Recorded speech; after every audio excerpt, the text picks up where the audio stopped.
سيدنا وشفيعنا ونبينا مولانا نورك محمد وعلى آل محمد بعدد كل معلوم لك بعدد كل معلوم لك۔ میرے امام فاضل بریلوی رضی اللہ عنہ فرماتے ہیں کہ جان و دل ہوش و خرد سب تو مدینے پہنچے، تم نہیں چلتے رضا سارا تو سامان گیا۔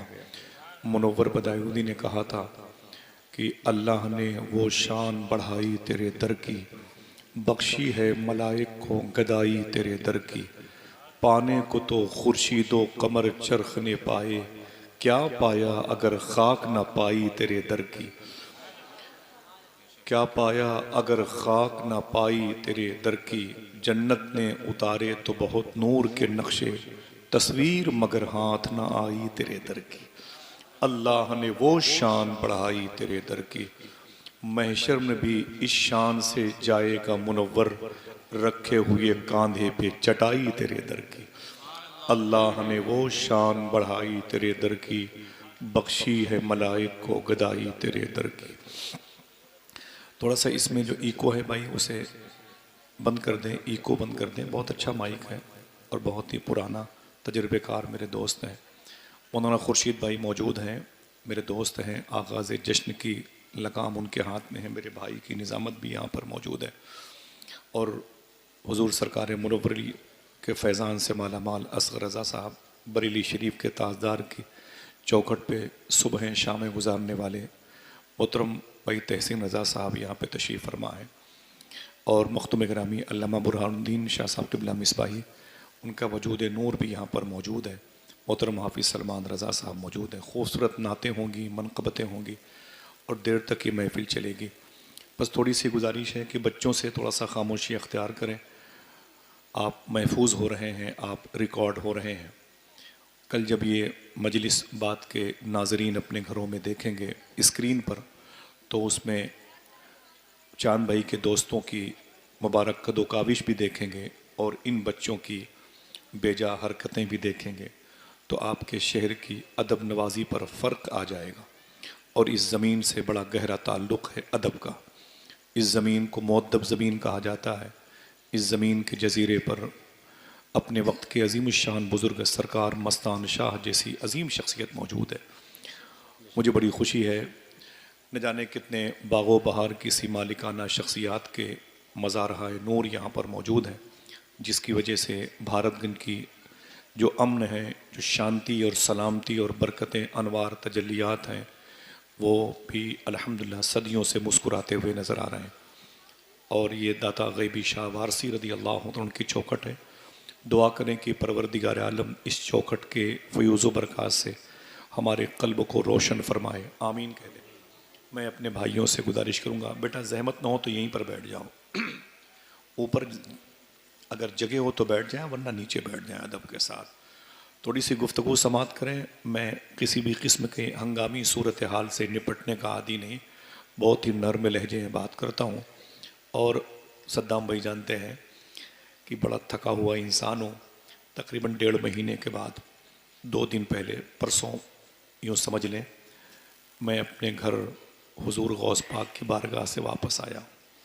بغداد شریف میں تھا سیدنا شیخ کی بارگاہ میں، اس کے بعد مدینہ منورہ کی زیارت کی، پھر واپس آیا۔ میرے سارے دوست وہیں تھے، میں حضور کی بارگاہ سے اجازت لے کے آ گیا۔ ایک عظیم ولی کامل کی بارگاہ میں ہم لوگ آئے ہوئے ہیں۔ اللہ کے رسول کی بارگاہ کا یہ عالم ہے کہ پروفیسر اقبال عظیم نام کے بڑے عظیم شان ایک شاعر گزرے ہیں، اور پہلے ان کی آنکھوں میں روشنی تھی، پھر اچانک کسی وجہ سے ان کی آنکھ کی روشنی چلی گئی، اور انہیں حضور نے مدینے بلا لیا۔ جب آنکھوں کی روشنی چلی گئی تو پھر مدینے سے بلاوا آیا۔ اللہ اکبر۔ اور جب مدینے جا رہے تھے تو راستے میں یہ نعت کہہ رہے تھے، مدینے کا سفر ہے اور میں نم دیدہ نم دیدہ، میری آنکھیں نم ہیں، آنکھوں میں آنسو ہیں۔ مدینے کا سفر ہے اور میں نم دیدہ نم دیدہ، جبیں افسردہ افسردہ، قدم لغزیدہ لغزیدہ۔ مدینے کا سفر ہے اور میں نم دیدہ نم دیدہ۔ پھر کہتے ہیں کسی کے ہاتھ نے بڑھ کر سہارا دے دیا ورنہ،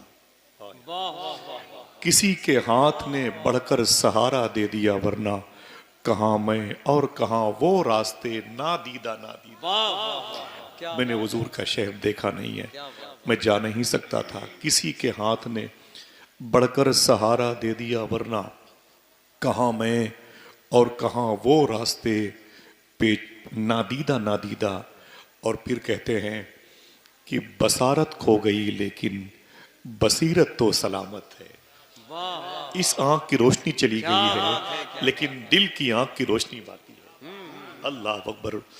مدینے کا سفر ہے اور میں نم دیدہ نم دیدہ، جبیں افسردہ افسردہ اور قدم لغزیدہ لغزیدہ۔ کسی کے ہاتھ نے بڑھ کر سہارا دے دیا، ورنہ آرام سے جانے دیں، بیٹھے بیٹھے سرکار غوث پاک کرم، ایک دم خاموشی سے جانے دیں۔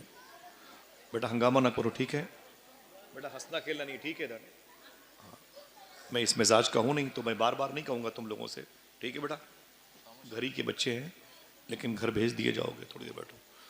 کہتے ہیں کہ مدینے کا سفر ہے اور میں نم دیدہ نم دیدہ، جبیں افسردہ افسردہ قدم لغزیدہ لغزیدہ۔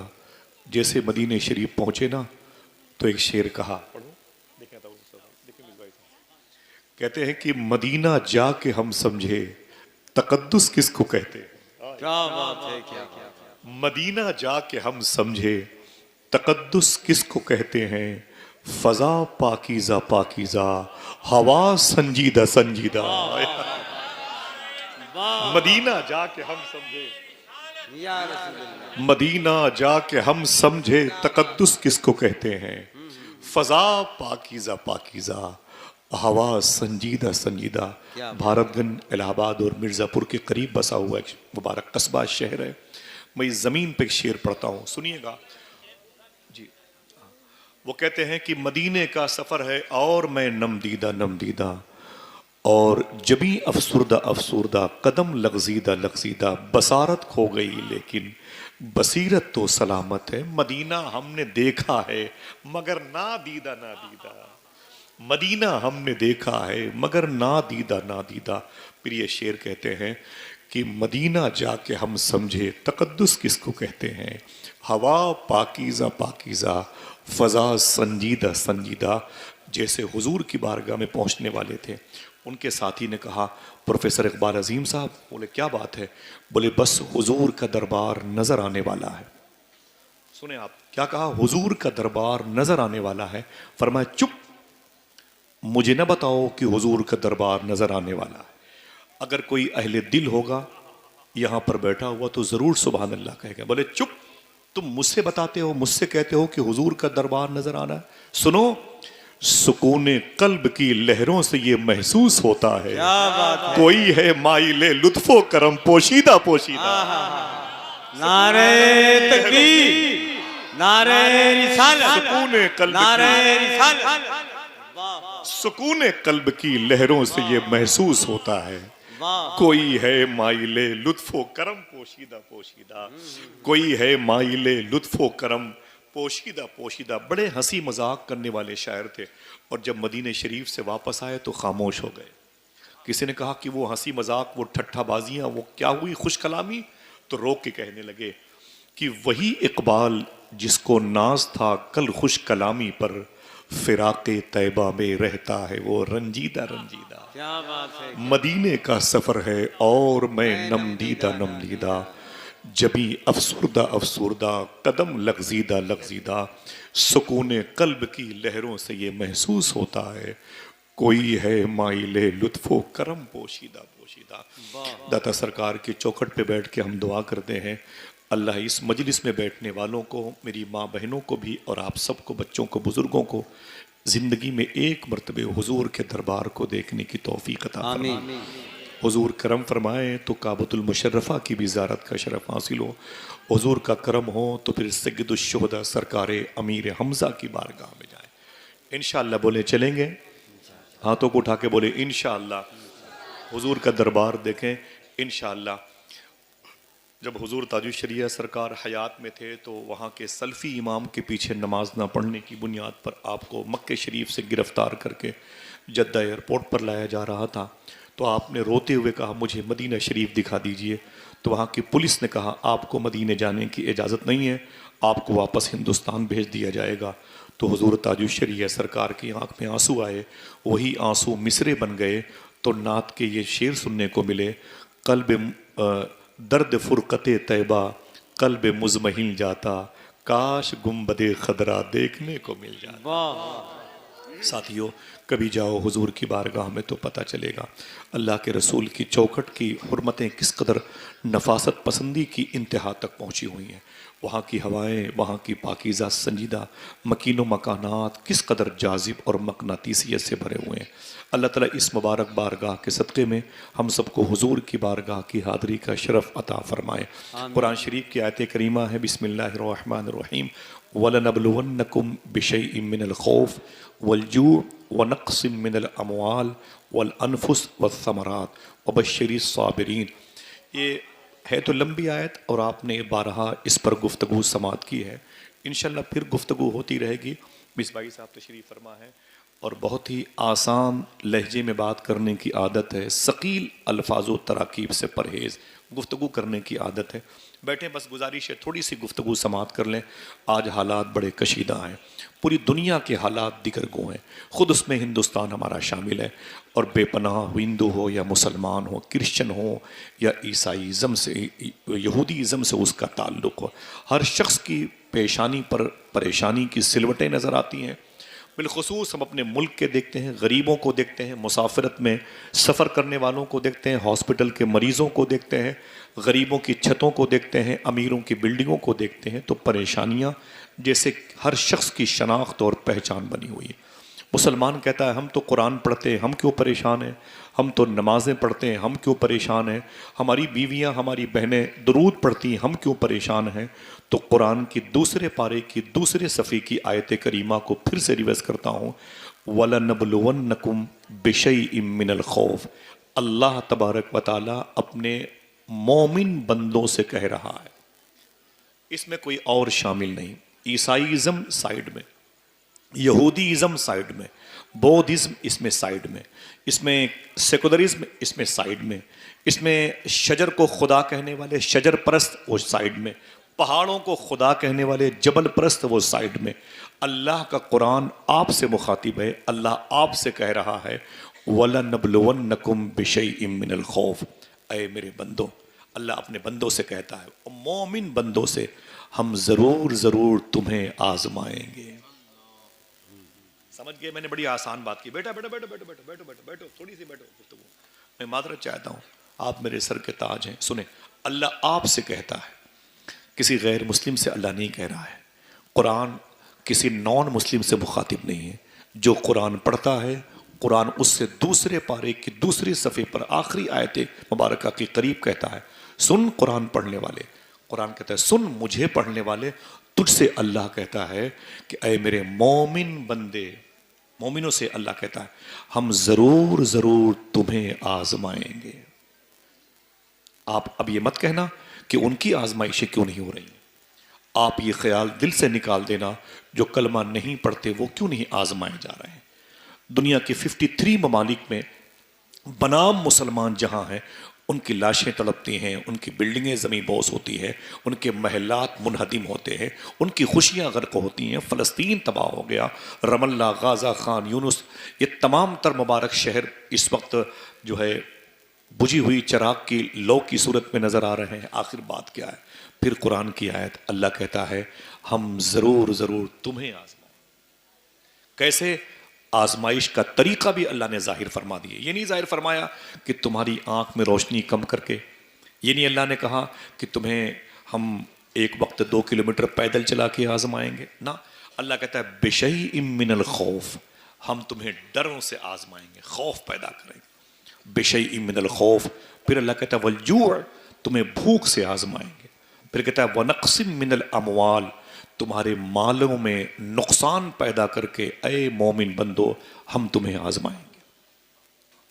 وَالثَّمَرَاتِ، اللہ کہتا ہے تمہارے فروٹس میں، میوہ جات میں ثمر کو اگر اولاد کہہ دو تو اللہ کہ تمہاری اولادوں کو موت دے کے ہم ضرور ضرور تمہیں آزمائیں گے، اور پھر صبر کرنے والوں کے لیے بشارتوں کا انتظام کیا گیا ہے۔ پھر سے ریورس کرتا ہوں، اللہ نے یہ کس سے کہا ہم ضرور تمہیں آزمائیں گے؟ ایک آدمی ہاتھ اٹھا کے بولے کس سے کہا؟ اونچی بولے بھائی۔ مومنوں سے کہا۔ اب اگر مومن ہو تو پھر آزمائے جاؤ گے، پریشان مت ہونا، اگر مومن ہو تو پھر آزمائے جاؤ گے۔ جب آزمائشوں کی سرحدوں سے آگے نکلو گے پھر یہ تسبیح لے کے بیٹھ جانا، ہم رسول اللہ کے جنت رسول اللہ۔ ابھی آپ ایگزام ہال میں ہیں، ابھی آپ امتحان گاہ میں ہیں، ابھی آزمائشیں چل رہی ہیں، سمجھ رہے ہیں؟ ان آزمائشوں سے آپ کو گزرنا پڑے گا۔ تبھی تو مرزا غالب نے کہا تھا کہ یہ عشق نہیں آسان، بس اتنا سمجھ لیجئے ایک آگ کا دریا ہے اور ڈوب کے جانا ہے۔ غالب اگر یہ کہتا ایک آگ کا دریا ہے اور ڈوب جانا ہے تو اس میں سب ڈوب جا رہے ہیں، عاشق سب ہونے کا دعویٰ کرتے۔ نا نا نا، غالب نے کہا ایک آگ کا دریا ہے اور ڈوب کے جانا ہے، جو ڈوب کے پار ہو گیا وہ عاشق ہے، وہ یہ کہہ سکتا ہے ہم رسول اللہ کے جنت رسول اللہ کے۔ سرکار بلال حبشی رضی اللہ تعالیٰ عنہ نے جب اسلام قبول کیا تو لوگوں نے انہیں بہت مارا۔ آج بھی مکہ شریف کی وادیوں سے پوچھو کیا تمہارے دامن میں بلال کی چیخیں موجود ہیں تو مکہ کی پہاڑیوں کے قریب سے اڑتے ہوئے گرد و غبار کہیں گے بلال میری ہی پیٹھ پر سوار ہو کر کے اپنی پیٹھ کو وہ برقی فضاؤں کے حوالے کرتا، بجلیوں کی تیزی سے آغوش کے حوالے کرتا، لوگ اس کی زبانوں کو باہر کھینچتے تھے، لیکن جب زبانیں باہر آتی تو کہتے بلال محمد کا نام لینا بند کر دے، تو بلال یہ کہتے میں 1000 بار اگر مارا جاؤں اور پھر زندہ کیا جاؤں مگر اپنے محمد کے نام کا ذکر اب میری زبانوں سے کبھی الگ نہیں ہوگا۔ وہ سوچتے تھے کہ آخر محمد کون سی ایسی گھٹی پلاتا ہے اپنے عاشقوں کو، سمجھ رہے ہیں؟ تو پوچھا گیا بلال حبشی سے کیا بات ہے اتنا ظلم برداشت کرتے ہو مکے والوں کا، امیہ کا، لیکن تم محمد کا دامن نہیں چھوڑتے ہو؟ تو جناب بلال حبشی نے یہی ایک بات کہی جو اس قرآن کی آیت میں مسکرا رہی ہے۔ آپ نے فرمایا جب آپ بازار جا کے کوئی پتیلی کوئی برتن خریدتے ہو تو اسے ٹھونک بجا کے خریدتے ہو، مجھے بھی آزمایا جا رہا۔ سمجھ رہے ہیں؟ اگر آپ آزمائشوں کے دور سے نکلیں گے، آوازیں کم کر دیں، کوئی آوازیں بھیڑ زیادہ ہو جاتی ہے تو دقت ہوتی ہے، کوئی بات نہیں، اللہ سب کے دلوں میں محبتیں عطا فرمائے، آمین کہہ دو۔ آزمائش ہوگی کہ نہیں ہوگی؟ بولے بھائی، بولو بھائی، آزمائش ہوگی۔ آزمائش ہو، کبھی روٹیاں زیادہ دسترخوان پر نہ ہو تو کوئی پڑوس میں بھوکا ہو، وہ چاہے ہندو مذہب کا ہی ہو، اب اس وقت آزمائش کیا ہے؟ روٹیاں کم ہیں، آپ کا پیٹ نہیں بھر سکتی، پڑوس میں غیر مسلم ہے وہ بھی بھوکا ہے، آپ اگر اسے دیکھیں تو خود بھوکے رہیں گے، تب اس وقت کی آزمائش کا رزلٹ کیا ہوگا؟ صوفیہ کہتے ہیں کھاتے وقت اپنے اس بھوکے پڑوسی کے لیے اللہ انتظام کر دے اس کے لیے روٹیوں کا، یہ دعا کر دو یہ اس کے پیٹ بھرنے جیسے ثوابات کا حقدار بنا دے گا۔ آپ دعا تو کر سکتے ہو کہ اگر میری پیاس بجھ رہی ہے تو اے میرے مولا سب کی پیاس بجھ جائے، روٹیاں زیادہ ہوں تو غریبوں کو دو۔ آئیے اس ٹاپک پر بات کرتے ہیں، بیٹھے سب لوگ محبت کے ساتھ۔ یہ درویشوں کی چوکھٹ ہے، یہ فقیروں کی بارگاہ ہے، اور یہ اللہ کے ولیوں کی آماج گاہ ہے۔ اللہ آپ سب کی حاضری قبول فرمائے۔ آزمائش کسے کہتے ہیں؟ اگر آپ نے اپنا دل داتا غیبی شاہ کو دیا ہے تو پھر آزمائش میں ہے، اگر آپ نے اپنا دل وارث پاک کو دیا ہے تو آزمائش میں ہے، اگر آپ نے اپنا دل مخدوم سمنا کی چوکھٹ پہ رکھا تو آزمائش میں ہے۔ آپ آ گئے ایگزام ہال میں، آپ نے اپنی آنکھوں میں بریلی کے گنبد کو بسایا ہے تو آزاد نہیں ہے، اب آپ ایگزام ہال میں آ گئے۔ کیسے؟ اگر دل دے دیا محبوب الہی کو تو نظامی ہونا آسان نہیں ہے، دل دے دیا غریب نواز کو تو چشتی بننا آسان نہیں ہے، دل دے دیا حضور غوث پاک کو تو قادری بننا آسان نہیں ہے۔ شاعر نے کہا تھا کھال کھچتی ہے کٹتی ہے گردن، عشق کرنا تماشا نہیں ہے۔ ان بزرگوں نے عشق کیا ہے، وہ آزمائشوں سے گزرے ہیں، تو ان کی کہانیاں کیسے بنتی ہیں؟ بہت ہی چپکے سے بات کرتا ہوں اور گزارش کرتا ہوں کہ آپ میری گفتگو کو خاموشی سے سماعت کر لیں۔ کئی سالوں سے آ رہا ہوں، 30 سال ہو گئے ہوں گے مجھے مستان شاہ کی چوکھٹ پہ نظامت کرتے ہوئے۔ میں ہاتھ جوڑتا ہوں جب کوئی کہتا ہے میرے یہاں یہ 12 دن، کہتا ہوں لوگ میری گفتگو سن کے بور ہو جائیں گے، اور جلسوں میں نہیں آئیں گے مجھے اتنا نہ بلائیں، لیکن دوستوں کا دباؤ ہوتا ہے، میں سر کے بلاتا ہوں۔ دیکھیں عشق کسے کہتے ہیں؟ جو عشق آپ کو آزمائش گاہ سے نکال کے کامیابی کی سرحدوں تک پہنچاتا ہے۔ اللہ والے ان کی چوکھٹیں کیوں سلامت ہیں؟ ہمارے باپ دادا کی قبریں اجڑ گئیں۔ جن لوگوں نے بھارت گنج کی بنیاد رکھی، پیسے والے تھے، ان کی قبروں کی نشانیاں باقی نہیں ہیں، لیکن جس گلی سے گزرو گے کسی نہ کسی اللہ کے ولی کا گنبد مسکراتا ہوا نظر آئے گا۔ وجہ یہ ہے کہ یہ اوریجنل اخلاص کے ساتھ اگزام ہال سے نکلے ہیں، اور پھر آج ان کے نام کے برکتوں سے اللہ دعائیں قبول کرتا ہے۔ کیسی آزمائشیں ہوتی تھیں؟ ایک بات سنیں، اسی زمین ہندوستان پر ایک شہر ہے جسے دہلی کہتے ہیں۔ اس دہلی کے دامن میں ایک بزرگ ہیں، نام سن کے سبحان اللہ کہیے گا، ان کو دنیا محبوب الہی کہتی ہے۔ یہاں کوئی نہ کوئی ہے جو اشرفی ہے، کوئی رضوی ہے، کوئی قادری ہے، کوئی برکاتی ہے، کوئی نوری ہے، کوئی چشتی ہے، کوئی صابری ہے۔ ہر شخص کسی نہ کسی زلف کا اسیر ہے۔ تو سرکار محبوب الہی کے بھی ایک محبتوں کے قیدی تھے، جن کو دنیا امیر خسرو کہتی ہے۔ کیا کہتی ہے؟ آواز کمزور ہے، اونچی بولے۔ توجہ سنیں گے میری بات؟ نہیں سنیں گے تو یہ ہمارے صدام بھائی کا یہ مدنی نعت انفو چینل ہے، بہت بڑا نیٹ ورک ہے بھائی، پوری دنیا میں لوگ اسے سنتے ہیں۔ لوگ سنیں گے کہیں نہ کہیں، میری اصلاح کریں گے اور پھر میرے ذاتیات پر کچھ کمنٹس کریں گے، میں اپنی اصلاح کی کوشش کروں گا۔ اللہ سب کے دلوں کو روشن فرمائے، آمین۔ بیٹھے بیٹا بیٹھے بیٹھے تھوڑا سا بھائی آگے آ جائیں، آگے آ جائیں، آگے آ جائیں، تھوڑا سا آگے بیٹھ جائیں۔ بیٹا خاموش رہنا، بیٹے بات نہ کرنا، یہ مجھے الجھن ہو رہی ہے تھوڑی دیر کے بعد، ٹھیک ہے؟ کیا مطلب ہے ہر 10 منٹ کے بعد میں تم سے کہوں گا کہ تم خاموش رہو تو دقت ہو جائے گی۔ بیٹے آپ، یہ زمین ہے بزرگوں کی، انہی بزرگوں میں ایک نام ہے محبوب الہی کا۔ محبوب الہی کے ایک نوکر ہے، خادم ہے، درباری شاعر ہے، جن کو دنیا امیر خسرو کہتی ہے۔ کیا کہتی ہے؟ ذرا اونچی بولے، کیا کہتی ہے؟ امیر خسرو، جن کی مزار شریفہ سرکار محبوب الہی کے قدمین شریفین کے بغل میں سرکار ابراہیم ایرجی سلسلے قادریہ برکاتیہ رضویہ کے عظیم بزرگ مخدوم بہاؤالدین شاہ انصاری شتاری رضی اللہ تعالیٰ عنہ کے مرید اور خلیفہ کے طور پر موجود ہے۔ اپنے سے بڑے عظیم قادری برکاتی سلسلے کے بزرگ ہیں، ہمارے اور آپ کے اجداد میں ہوتے ہیں۔ وہ محبوب الہی کی چوکٹ ہے۔ ہم بھی مرید ہوئے تھے اور وہ بھی مرید ہوئے تھے۔ ہمارے مرید اور ان کے مرید ہونے میں فرق کیا تھا؟ وہ مرید ہوئے تو پیر کی مراد بن گئے، وہ جب مرید ہوئے تو پھر اپنی جان کو پیر کے حوالے کر دی۔ محبوب الہی سرکار سے وہ اتنی محبت کرتے تھے، اتنی محبت کرتے تھے کہ ایک دن محبوب الہی سرکار نے کیا کہا امیر خسرو سے، سنیں گے کیا کہا معلوم ہے؟ اے خسرو سن، میری لمبی زندگی کی دعا کیا کر، میری لمبی زندگی کی دعا کیا کر۔ بولے حضور آپ ہمیشہ سلامت رہیں ہزاروں سال، لیکن یہ بات مجھ سے کیوں کہہ رہے ہیں میری لمبی زندگی کی دعا کیا کر؟ جو سمجھے گا وہ سبحان اللہ بولے گا۔ مجھ سے کیوں کہہ رہے ہیں کہ میری لمبی زندگی کی دعا کیا کر؟ تو سرکار محبوب الہی نے کہا تھا اے خسرو تو مجھ سے اس قدر محبت کرتا ہے، اس قدر محبت کرتا ہے، یہی وجہ ہے کہ میں تجھ سے کہہ رہا ہوں تو میری لمبی زندگی کی اس لیے دعا کیا کر جب تک میں زندہ ہوں تب تک تو زندہ ہے۔ ہائے ہائے ہائے، میں گیا تو بھی نکل لے گا، تجھے میری جدائی برداشت نہیں ہوگی۔ سمجھے خسرو؟ اگر میں دنیا سے گیا تو بھی زندہ نہیں رہے گا، میری جدائی میں، میرے فراق میں تو مر جائے گا۔ اللہ اکبر، تو ایسی محبتوں کی آزمائش میں ہے، تو سنبھل نہیں پائے گا۔ خسرو اپنے پیر کی محبت میں تھے، تبلیغ کے لیے بنگال گئے تھے اور محبوب الہی کی طبیعت علیل ہو گئی، رونے لگے۔ آپ نے فرمایا کہ میرا مرید امیر خسرو کہاں ہے؟ تو لوگوں نے فرمایا کہ امیر خسرو وہ تو بنگال گئے ہوئے ہیں۔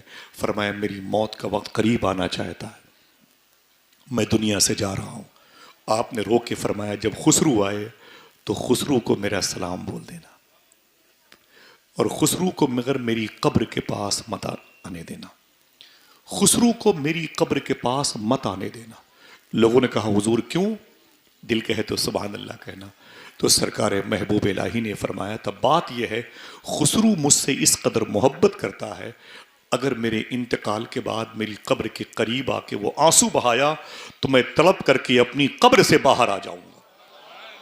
اللہ اکبر، میں باہر آ جاؤں گا، مجھ سے خسرو کی طلب دیکھی نہ جائے گی. اگر خسرو آئے تو اس کو میرا سلام بول لینا. خسرو بنگال میں تھے اور اس کے بعد انہیں بہت، جب واپسی کے سفر کو وہ کافی مسافت طے کر چکے تھے، انہیں خبر ملی کہ محبوب الہی کا انتقال ہو گیا ہے. اللہ اکبر.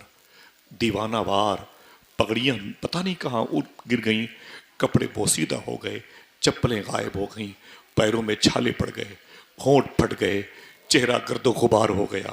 اللہ اکبر.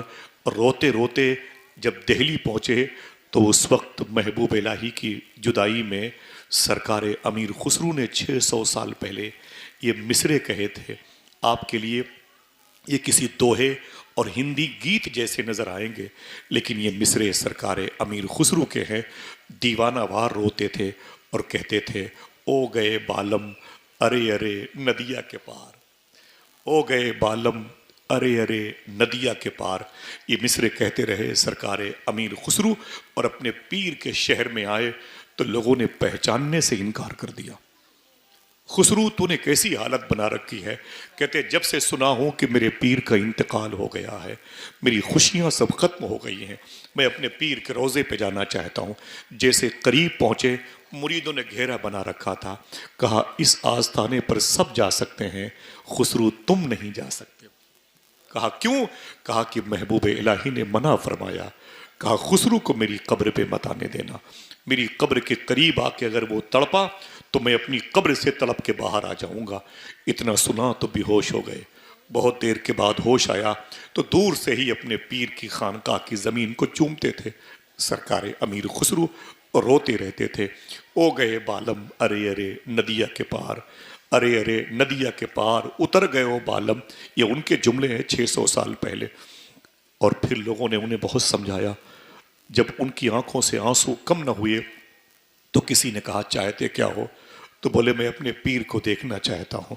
یہ ہے عشق جو آزمائشوں کی حد سے آپ کو آگے کرتا ہے. تو معلوم ہے کیا جواب آیا؟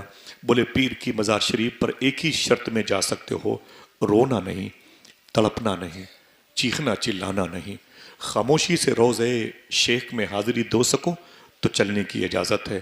خسرو مان گئے اور جب خاموشی سے اپنے پیر کی مزار شریفہ کے قریب پہنچے تو قدم لڑکھڑا رہے تھے. چپ چاپ بیٹھ گئے. جیسے ہی مزار شریفہ کو ہاتھ سے یوں دیکھ، ہاتھ رکھا نا چادر شریف پر، آنکھیں بند کی، دل اتنی روشن والا تھا کہ اندر کا منظر انہیں دکھائی دے گیا. اندر کیا دیکھا کہ میرے پیر ایک مبارک کفن شریف کو اوڑے ہوئے لیٹے ہوئے ہیں. میرے پیر کا چہرہ کھلا ہوا ہے، ان کی مبارک آنکھیں چمک رہی ہیں، ان کا رخسار چمک رہا ہے، ان کے ہونٹ چمک رہے ہیں، ان کی پیشانی چمک رہی ہے. کچھ مبارک بال میرے پیر کے چہرے پر سر مبارکہ سے آ کے یوں سایہ کیے ہوئے ہیں. آدھے سے کے قریب میں چہرے پر میرے پیر کی زلفیں یوں دراز ہیں. تو معلوم ہے 600 سال پہلے اپنے پیر کی قبر کے اندر کے اس چہرے کو دیکھ کر کے امیر خسرو نے ایک شعر کہا تھا گوری سوئے سیج پر مکھ پر ڈالے کیس، چل خسرو گھر آپ نے پیا گئے بدیس. میرے پیر کے چہرے پر جو کالی زلفیں ہیں اس بات کا پتہ دیتی ہیں کہ شام ہو گئی ہے. اے خسرو، اس بات کا اشارہ دے رہی ہیں کالی زلفیں اب تیری زندگی کی بھی شام ہو گئی ہے. یہ ان کی زندگی کا آخری شعر تھا، کہا اور اس کے بعد انتقال کر گئے. سمجھ رہے ہیں؟ اگر آزمائشیں عشق کے میدان میں ہوتی ہیں تو یہ شعر دلوں پر ایک پتھر کی وادی بن کر کے گرتا ہے اور پھر آواز آتی ہے گوری سوئے سیج پر مکھ پر ڈالے کیس، چل خسرو گر آنگنے آپ نے پیا گئے بدیس. سرکار امیر خسرو کے بارے میں محبوب الہی نے یہ کہا تھا اگر شریعت اجازت دیتی تو میں اپنے خسرو کو اپنی قبر میں اپنے ساتھ لے کے دنیا سے جاتا. اللہ اکبر. سمجھ رہے ہیں؟ جب آزمائشوں کی حد سے کوئی نکل جاتا ہے پھر اسے اللہ اپنا مقرب ولی بناتا ہے. ہم تو پہلی ہی منزل پہ ڈر گئے. ہم کیسے؟ ہم تو مسلمان ہیں، پھر ہمیں کیوں ڈرایا جا رہا ہے؟ ہم تو مسلمان ہیں، پھر ہماری دکانیں اتنی چلتی کیوں نہیں؟ ہم تو حضور پر درود پڑھتے ہیں، پھر ہمارے بچے کیوں اپاہج ہیں، کیوں کمزور ہیں، کیوں فوت ہو جاتے ہیں؟ قرآن کہتا ہے ہم ضرور ضرور تمہیں آزمائیں گے، کبھی خوف سے، کبھی بھوک سے، کبھی مالوں میں خرابی پیدا کر کے، اور کبھی تمہارے اولادوں کی موت واقع ہو کر کے، کبھی تمہارے فروٹس پر، تمہارے میوہ جات، تمہاری بزنس میں، تمہاری اولادوں نسلوں میں قطع کر کے۔ اللہ کہتا ہے دعا کرو یہ جو آزمائشیں ہوں اس میں اللہ کی رضا شامل ہو، اللہ ہم سب کو پہلے تو آزمائشوں سے، بڑی آزمائشوں سے محفوظ رکھے، اور اگر آزمائشیں ہماری مقدر، ہماری شناخت ہوں تو اللہ آزمائشوں سے ہمیں پار کرنے کی توفیق عطا فرمائے۔ آمین کہہ دو۔ بہت پہلے 25-27 سال پہلے عمر قریشی گورکھپوری کے گھر میں ملنے کے لیے گیا، ہندوستان کا سب سے بڑا اناؤنسر تھا، اس نے میری ڈائری میں یہ 4 مصرے لکھے تھے اور کہا تھا کہ سرکار امیر خسرو کی شان میں بڑی مبارک شاعری کرتے تھے، وہ بڑی مبارک شاعری کرتے تھے۔ عمر قریشی گورکھپوری صاحب غزل کے مشاعرے کے، نعت کے مشاعرے کے بہت بڑے شاعر تھے۔ تو کہنے کا مطلب یہ ہے کہ اگر دلوں میں عشق رسول کی چنگاریاں جنم لیتی ہیں تو آزمائشیں شروع ہوتی ہیں، اور جب آزمائشیں آگے بڑھتی ہیں، انسان کامیاب ہوتے ہوئے آگے نکلتا ہے، تو پھر اللہ اسے اپنی ولایت خاص سے ایک مبارک تمغہ عطا فرماتا ہے۔ پھر وہ 200 سال پہلے انتقال کرتا ہے، 400 سال پہلے چلا جاتا ہے، لیکن اللہ کا شکر ہے کہ اس کی قبروں کی نشانیاں باقی رہتی ہیں۔ سمجھ رہے ہیں؟ اگر اس میدان کے شہسوار بننا چاہتے ہو تو آؤ۔ اللہ کے رسول صلی اللہ علیہ وسلم نے اپنی حیات میں ایک ذات کو کیا ارشاد فرمایا تھا، جن کی قبر شریفہ کے قریب بیٹھ کر، یہ سید الشہداء ہے۔ سید الشہداء بہت بڑا ٹائٹل ہے، شہیدوں کا سردار کہا۔ آج یہ ٹائٹل اگر زمین عرضی پر کسی کے پاس ہے، زمین وقت پر کسی کے پاس ہے، تو حضور کے چچا سید الشہداء سرکار امیر حمزہ کے پاس ہے۔ ان بزرگوں نے کیسی آزمائشوں سے دن گزارے تھے۔ میں ان کی ایک تو بات میرے دماغ میں بیٹھی ہوئی ہے، میں روزانہ رات پہ ان کی مزار شریفہ پہ جاتا تھا اور اپنے امام کا یہ شعر پڑھتا تھا، ان کے آگے وہ حمزہ کی جاں بازیاں، شیر غران سطوت پہ لاکھوں سلام۔ جب میں نے قرآن کی آیت وہاں پر پڑھی، اللہ کہتا ہم ضرور ضرور تمہیں آزمائیں گے، تو خدا کی قسم میرا کلیجہ باہر آ گیا۔ اتنی سخت آزمائش حضور کے چچا سرکار امیر حمزہ کی، ہمیں تو کچھ بھی نہیں ہے، صرف گیس سلنڈر ملنا مشکل ہے تو ہماری آنکھوں سے آنسو آ رہے ہیں، ہماری بیویوں کے دوپٹے بھیگتے جا رہے ہیں، ہماری پریشانیاں روڈ پر آ گئیں، اب کیا ہوگا؟ آئیے ذرا دیکھیں حضور کے گھر والوں پر کیسی آزمائش آئی۔ نہ کوئی نعرہ لگائے اور نہ کوئی چیخ پکار کرے، نہ کوئی ہنگامہ کرے۔ آپ جیسے یہاں پر بیٹھے ہیں، میری دعا ہے کہ زندگی میں ایک مرتبہ حضور کے شہر میں بیٹھ کے حضور کی باتیں کریں انشاءاللہ۔ انشاءاللہ بولے۔ سنیں، یہ حضور کے چچا ہیں، اللہ کے رسول کے چچا ہیں، کا نام ابی لہب بھی تھا، جس نے اسلام قبول نہیں کیا۔ کتنی بڑی آزمائش بنا حضور کے لیے، ٹھیک؟ لیکن یہ حضور کے چچا ہیں، پتلے دبلے تھے، بہت زیادہ بھاری بھرکم نہیں تھے۔ مکے میں ان کا بڑا دبدبا تھا، جناب امیر حمزہ رضی اللہ تعالیٰ عنہ کا۔ یہ جب ابو جہل حضور کے مبارک سر انور پر اس نے پتھر سے مارا تھا، ہمارے لیے کہانی ہے۔ پوچھو اللہ کی رحمتوں سے اگر اشارہ مل گیا ہوتا تو مکے میں قیامت آ جاتی۔ جس ذات کو پھولوں کی خوشبوؤں سے چوٹ لگے، اس کو ابو جہل نے پتھر سے مارا تھا۔ اللہ کے رسول صلی اللہ علیہ وسلم کی ذات، اور یہ ذات جس کے بدن کو لہو لہان ہوتے ہوئے مکے کی پہاڑیوں نے دیکھا، مکے کی وادیوں نے دیکھا، اللہ کا محبوب ہے۔ اللہ کے رسول صلی اللہ علیہ وسلم زخمی ہیں، آپ روتے ہوئے اپنے گھر پہ آئے اور اپنے مبارک کپڑے سے اپنے سر پر جہاں زخم تھا وہاں پر حضور نے پٹی باندھ رکھی تھی۔ گھر میں آئے تو گھر کی عورتیں جمع ہو گئیں۔ اللہ کے رسول کی بات کرتا ہوں، میں عمر شریف کے ڈرامے نہیں پیش کر رہا ہوں۔ دلوں میں آگ لگی ہوتی ہے تو کھیل کود نہیں ہوتا، سمجھ رہے ہیں؟ دل میں ایک بے چینی ہوتی ہے تو لطیفے نہیں سنائے جاتے۔ جب بہت زیادہ گناہوں کے بوجھ میں انسان دبا ہوا ہوتا ہے نا، تب اسے مزاحی گفتگو نہیں سمجھ میں آتی۔ یہ میں آپ سے نارمل لہجے میں بات کر رہا ہوں۔ دیکھیں آزمائش کسے کہتے ہیں۔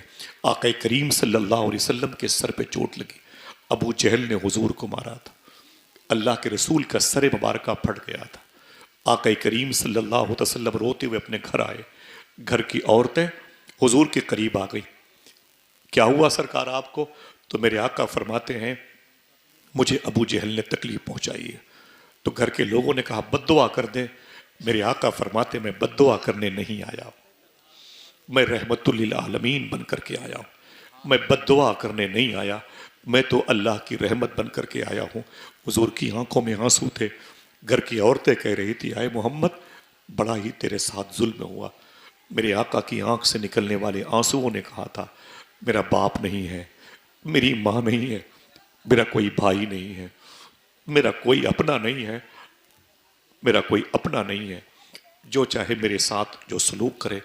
صوفیہ کہتے ہیں کہ حضور کی ایک غم کی ایک اندرونی آواز تھی، میرا کوئی اپنا نہیں ہے اللہ کے فضل اللہ کے علاوہ، پھر بھی اللہ مجھے صبر کی تعلیم دیتا ہے، شکر کی تعلیم دیتا ہے۔ حضور کی آنکھوں میں آنسو تھے۔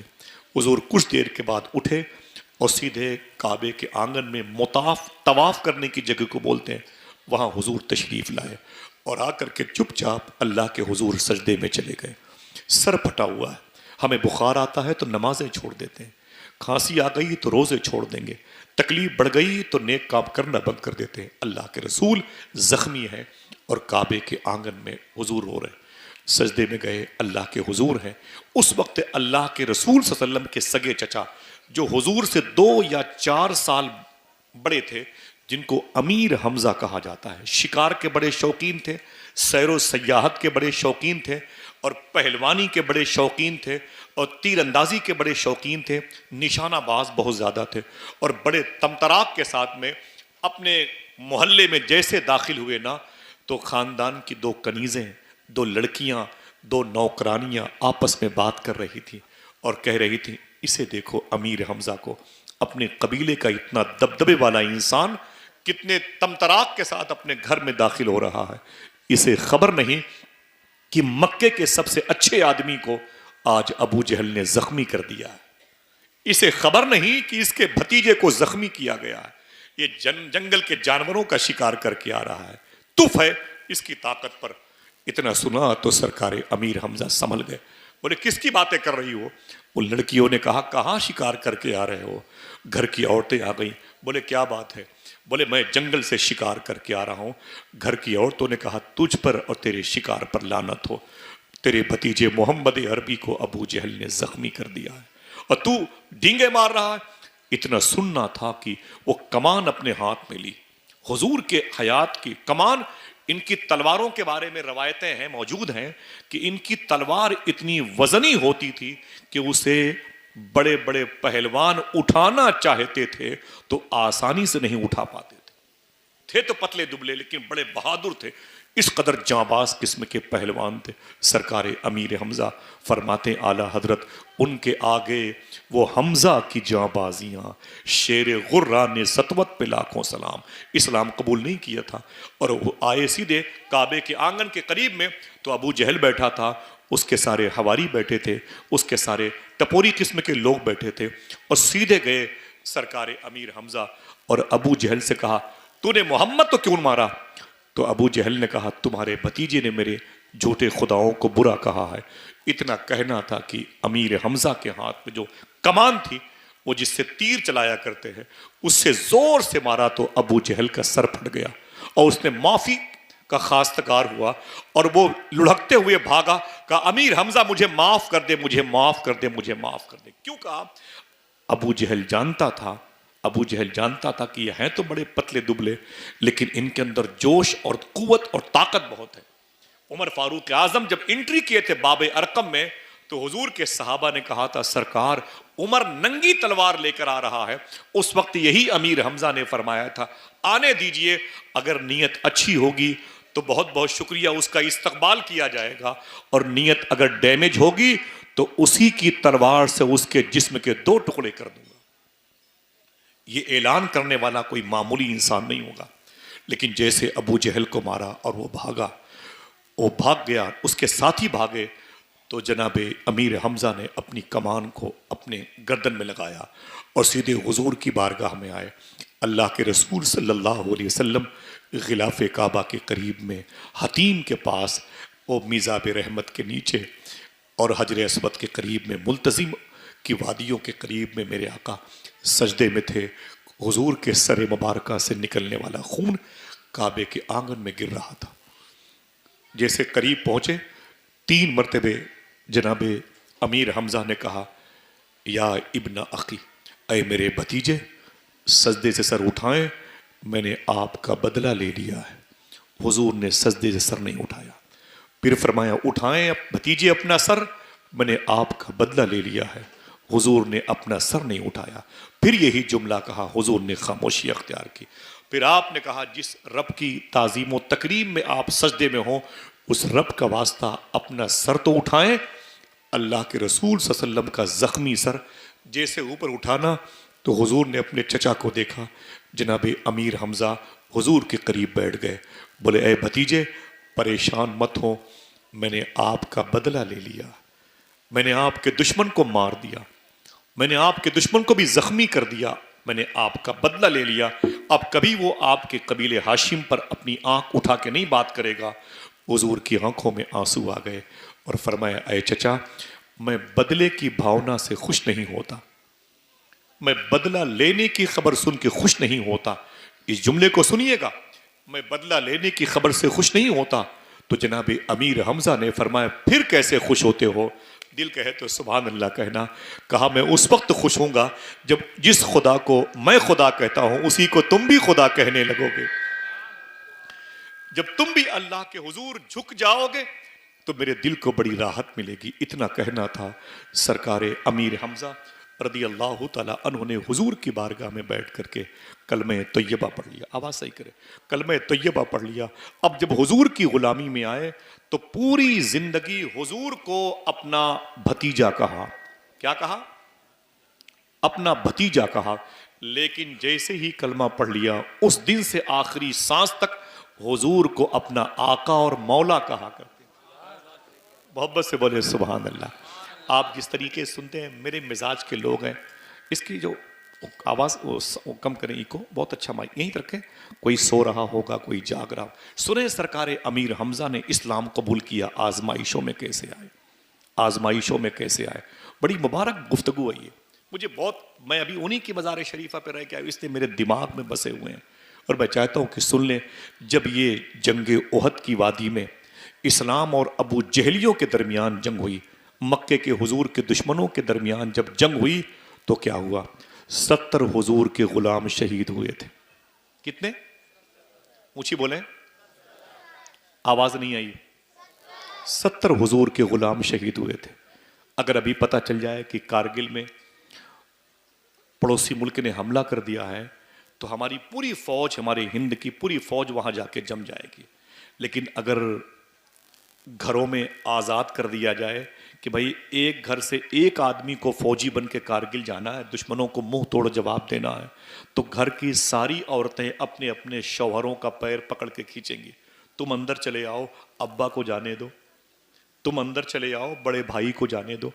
وہ بڑے ہیں، پہلے وہ قربان ہو جائے، وطن کے نام پر قربان ہو جائیں. ہم یہ کہتے ہیں.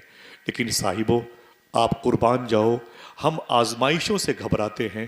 حضور کے عاشق آزمائشوں کے انگاروں میں کود جایا کرتے تھے. جملہ سننا، کوئی زور سے بولے بھی نہیں، سبحان اللہ، بس جیسے بیٹھے.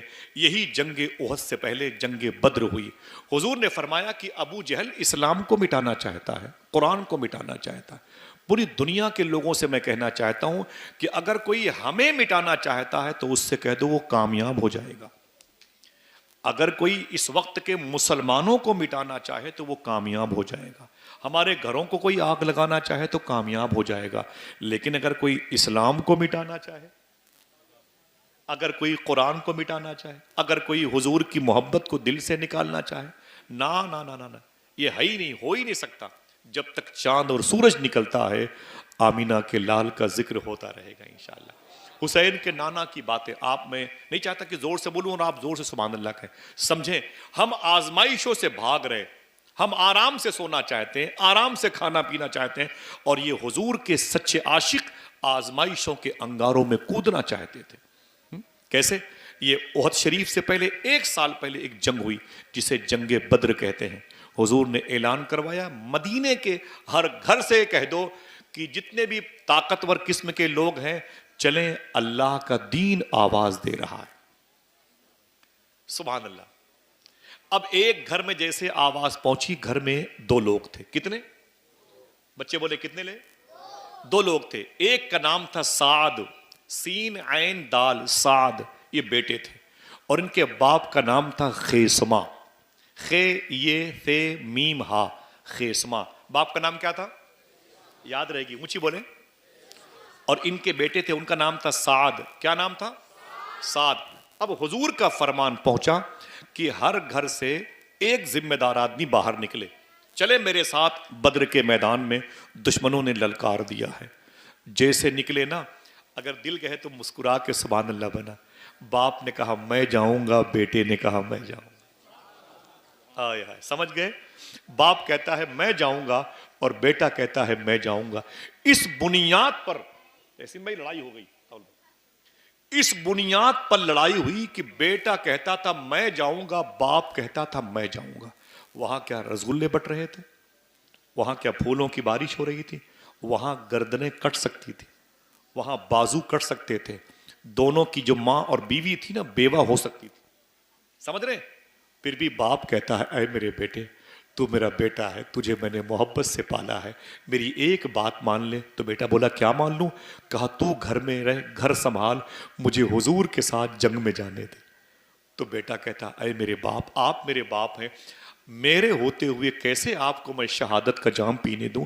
پہلے مجھے جنگ میں جانے دیں, دنیا سے جانے دیں, مجھے جانے دیں. اس بنیاد پر لڑائی ہوئی. کتاب میں لکھا ہوا ہے باپ بیٹے کی لڑائی اتنی بڑھ گئی کہ محلے والوں کو آ کے فیصلہ کرنا پڑا. اور فیصلہ کیسا؟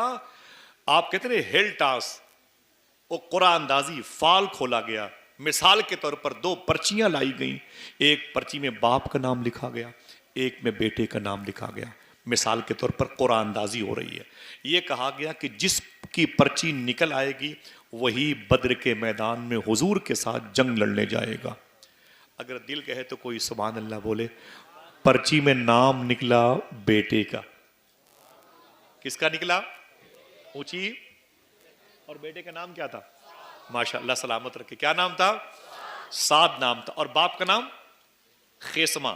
باپ کے نام کی پرچی نہیں نکلی, نام نکلی پرچی کس کے نام سے؟ بیٹے کے نام سے. جیسے بیٹے کا نام آیا, میں نے پھر کہا وہاں ولیمہ نہیں کھانا تھا, وہاں بارات نہیں جا رہی تھی, وہاں گردنیں کٹ سکتی تھیں, وہاں جسم کے ٹکڑے ٹکڑے ہو سکتے تھے, لیکن آزمائشوں میں کودنے کا جذبہ بھی آمینہ کے لال نے کیسے عطا کیا تھا.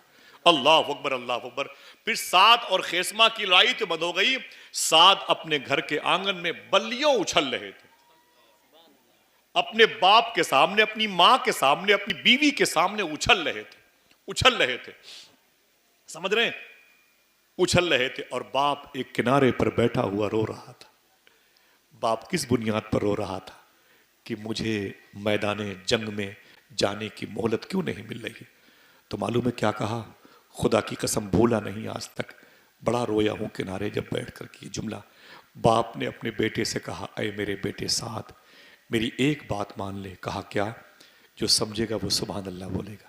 کہا اے میرے بیٹے پرچی بدل لے. کیا کہا؟ پرچی بدل لے. کہا اے میرے بیٹے پرچی بدل لے. تو جو بیٹے نے کہا وہ سونے کی قلم سے لکھنے کے لائق جملہ ہے. باپ نے کہا اے میرے بیٹے پرچی بدل لے. تو بیٹے نے کیا کہا؟ جو سمجھے گا وہی سبحان اللہ کہے گا. بیٹے نے رو کر کے کہا ابو اگر جنت ہوتی تو بدل لیتے. ہائے ہائے ہائے, اللہ اللہ, اللہ اکبر. اے میرے بیٹے اگر جنت ہوتی تو بدل لیتے. اس میں کوئی کمپرومائز نہیں. بیٹا خوش ہو کے نکلا, اپنی ماں کے قدم چوم کے. بیوی سامنے آ گئی. کہاں جا رہے ہو؟ کہا میدان جنگ میں. کہا شہید ہو گئے تو؟ بیوی نے کہا میری بہن سن. بیوی نے کہا اگر شہید ہو گئے تو؟ کہا اسی لیے تو جا رہا ہوں. کہا شہید ہو گئے تو؟ کہا اسی لیے تو جا رہا ہوں. کہا سنو, میں آپ کے راستے کی دیوار نہیں بننا چاہتا. ہاں میدان محشر میں آپ نے اپنی ماں سے وعدہ کیا اے میری ماں جا رہا ہوں میدان محشر میں اگر میں شہید ہو گیا تو تجھے شہید کی ماں کہہ کے بلایا جائے گا. اے میرے شوہر میری اتنی سی خواہش ہے گزارش ہے کہ آپ حضور سے کہہ دینا, حضور کے رب سے کہہ دینا میدان محشر میں مجھے شہید کی بیوی کہہ کے بلایا جائے. ہائے ہائے, میرا سہاگ لٹ جائے, میرے سر کا تاج ختم ہو جائے, میرا سرتاج چلا جائے چلے گا, لیکن ایک نعمت مجھے مل جائے میدان محشر میں مجھے یہ کہا جائے او فلاں سعد شہید کی بیوی آ جا جنت میں. اتنا کہہ کے فرشتے مجھ سے مخاطب ہوں. چلے گئے سعد اور خیسمہ اپنے گھر کی دہلیز پہ روتے رہے. آپ لوگوں نے بدر میں حاضری دی ہے؟ آپ میں سے کوئی نہ کوئی ہوگا. نہیں تو جلسہ ختم ہو تو 2-3 منٹ کے لیے آپ بدر کے شہیدوں کا چارٹ پڑھیے گا. 14 لوگ ہیں, 13 کی مزار شریفہ وہی ہیں اور ایک کی راستے میں ہے, تو 13 وہاں شہید ہوئے تھے. ان میں چوتھا یا 5واں نام حضرت سعد رضی اللہ تعالیٰ عنہ کا ہے. شہید ہو گئے, جوان بیٹا شہید ہو گیا. اللہ اکبر. لاشیں ٹکڑے ٹکڑے ہو گئی. بیوی کو خبر ملی تو سیدھے مصلی پر بیٹھ گئی. ماں کو خبر ملی تو ہاتھ اٹھا کے کہا اے میرے مولا تیرا فضل ہے کہ تو نے میرے ایک بیٹے کو قبول فرما لیا. بیوی یہ کہہ کے سجدے میں ہے اے میرے مولا مجھے ایسا شوہر میدان محشر میں دینا جو شہید کی صورت میں تیری بارگاہ میں اس کی پیشی ہو. بیوی یہ کہہ کے شکر کے سجدے ادا کر رہی تھی. جیسے باپ کو خبر ملی باپ چیخے مار مار کے رو رہا تھا. پھر محلے والے آ گئے, بولے جوان بیٹا مر گیا اسی لیے رو رہے ہو؟ تو خدا کی قسم بولے واللہ واللہ واللہ میں اس لیے نہیں رو رہا ہوں کہ میرا بیٹا مر گیا, میرا بیٹا شہید ہو گیا, اس لیے رو رہا ہوں کہ وہ شہید ہو گیا میں کیوں شہید نہیں ہوں. آئے ہائے ہائے, میں کیوں بچا رہ گیا, میں کون سی راتیں کون سی دن کون سی صبح دیکھنے کے لیے زندہ رہ گیا. حضور کو خبر لگی کہ میرے ساتھ کے ابو خیسمہ بہت روتے ہیں, تو حضور نے انہیں تسلی دی. ٹھیک 1 سال کے بعد اسی شوال کے مہینے میں آج سے 12-13 دن کے بعد مدینہ شریف سے 6 کلومیٹر کے فاصلے پر ایک لڑائی لڑی گئی جس کو احد شریف کی جنگ کہا جاتا ہے. حضور نے بلا کے فرمایا اے خیسمہ تیرے بیٹے؟ فرمایا حضور وہ تو شہید ہو گئے, گھر بیٹے سے خالی ہے لیکن میں گھر پر بوجھ بن کے موجود ہوں, میں کیوں شہید نہ ہوا؟ تو حضور فرماتے ہیں پریشان مت ہو, احد کی وادی تیرا انتظار کر رہی ہے. آئے ہائے ہائے. اس احد کی جنگ میں جب آئے خیسمہ, ان کے دل میں یہی جذبہ تھا کہ میں اپنے گھر واپس نہ جاؤں, مجھے اللہ شہادت کی موت عطا فرما. آج الحمدللہ شہدائے بدر کی 70 تعداد میں جناب سعد کے ابو خیسمہ بھی شامل ہیں. سبحان اللہ. سمجھ رہے؟ بات جناب امیر حمزہ کی آئی تھی ہم آزمائشوں سے گھبراتے نہ نہ نہ, اپنے ملک میں اپنے وطن میں ہمارے مذہب پر ہمارے مسلک و مشرب پر کسی بھی قسم کی کوئی آنچ آئے, کوئی دشواریاں آئے, ہمیں اللہ کو ایک جان کر ہر جگہ موجود ہے وہ ان اللہ علی کل شیء قدیر, اس کی ذات پر بھروسہ کرتے ہوئے ایاک نعبد و ایاک نستعین, اے میرے مولا میں تیری ہی عبادت کرتا ہوں اور تجھ سے ہی مدد مانگتا ہوں. آپ ڈٹ کے کھڑے رہے, انشاءاللہ اپنے آپ کو ثابت قدم پاؤ گے. آزمائشوں کا دم ٹوٹ جائے گا, کامیابی کی سرحدیں تمہارا انتظار کریں گے انشاءاللہ. آزمائش ہے جو بات میری گفتگو کی شروع سے ہے وہ آگے. بڑی بڑی دقتیں پیش آتی ہیں لیکن گھبرانا نہیں چاہیے. ہم نروس ہو جاتے ہیں, ہم نا امید ہو جاتے ہیں, ہم ٹوٹ جاتے ہیں. اسی جنگ احد میں ایک واقعہ پیش آیا تھا جس میں تقریباً 70 حضور کے صحابہ شہید ہوئے تھے. کتنے؟ زیادہ پریشان نہیں کروں گا میں آپ کو, بات سن لیں. 70 حضور کے صحابہ شہید ہوئے تھے. اسی میں حضرت زیاد شہید ہوئے تھے. ایک رات پہلے شادی تھی حضرت حنظلہ کی, نئی بیوی کو بستر پہ چھوڑ کر کے حضرت حنظلہ اس میدان میں آئے تھے. ان کو نہانا ضروری تھا, یہ آپ کو سب کو پتا ہے, وہ بھی شہید ہوئے تھے. اسی مبارک جنگ میں مصعب بن عمیر شہید ہوئے تھے. اسی مبارک جنگ میں حضرت عبداللہ بن جہش نام کے عظیم صحابی شہید ہوئے تھے. اسی مبارک میں سعد کے باپ حضرت خیسمہ شہید ہوئے تھے. دیکھیں شہادت پانے والوں کی سب کی لاشیں مل گئیں. آزمائش کبھی کبھی قبروں پر بھی ہوتی ہے, آزمائش کبھی کبھی گنبدوں مینار پر بھی ہوتی ہے, آزمائش کبھی کبھی مزارات پر بھی ہوتی ہے, آزمائش کبھی کبھی مزار کی تعویذ پر بھی ہوتی ہے. آزمائش کبھی کبھی بزرگوں کی لاشوں پر بھی ہوتی ہے، وصال و شہادت کے بعد بھی ان کی آزمائشیں ختم نہیں ہوتی ہیں. آپ پریشان مت ہوا کریں، کہیں پتھر چل جائے، کہیں بلڈوزر چل جائے، نا نا نا نا نا نا. ہر اللہ کے ولی کی آزمائشیں ان کے ساتھ لگی رہتی ہیں. بلکہ صوفیہ فرماتے ہیں کہ آزمائشیں تو جنت میں بھی رہیں گی. اب اس کے جواب میں کوئی مجھ سے اکیلے پوچھے تو جواب دے دوں گا، دل کو سکون مل جائے گا. آزمائشوں سے گھبرائے نہیں. یہ آزمائشیں آئیں، 79 لاشیں مل گئیں. کتنی؟ 70 شہید ہوئے، 69 لاشیں مل گئیں. 69 لاشیں کتنی مل گئیں؟ لیکن حضور صلی اللہ علیہ وسلم نے کیا فرمایا؟ سب کی لاشیں مل گئیں، سب نظر آ رہے ہیں، میرے چچا امیر حمزہ نظر نہیں آ رہے. سننا صاحب یہ جملے، زیادہ پریشان نہیں کروں، گفتگو جلدی ختم کر دوں گا. میرے چچا امیر حمزہ نظر نہیں آ رہے. اللہ کے رسول نے فرمایا، سب نے کہا سرکار ڈھونڈتا ہوں لیکن وہ مل نہیں رہے. سرکار نے فرمایا آؤ چلو ہم بھی ڈھونڈتے ہیں. کس کی بات کر رہے ہیں حضور؟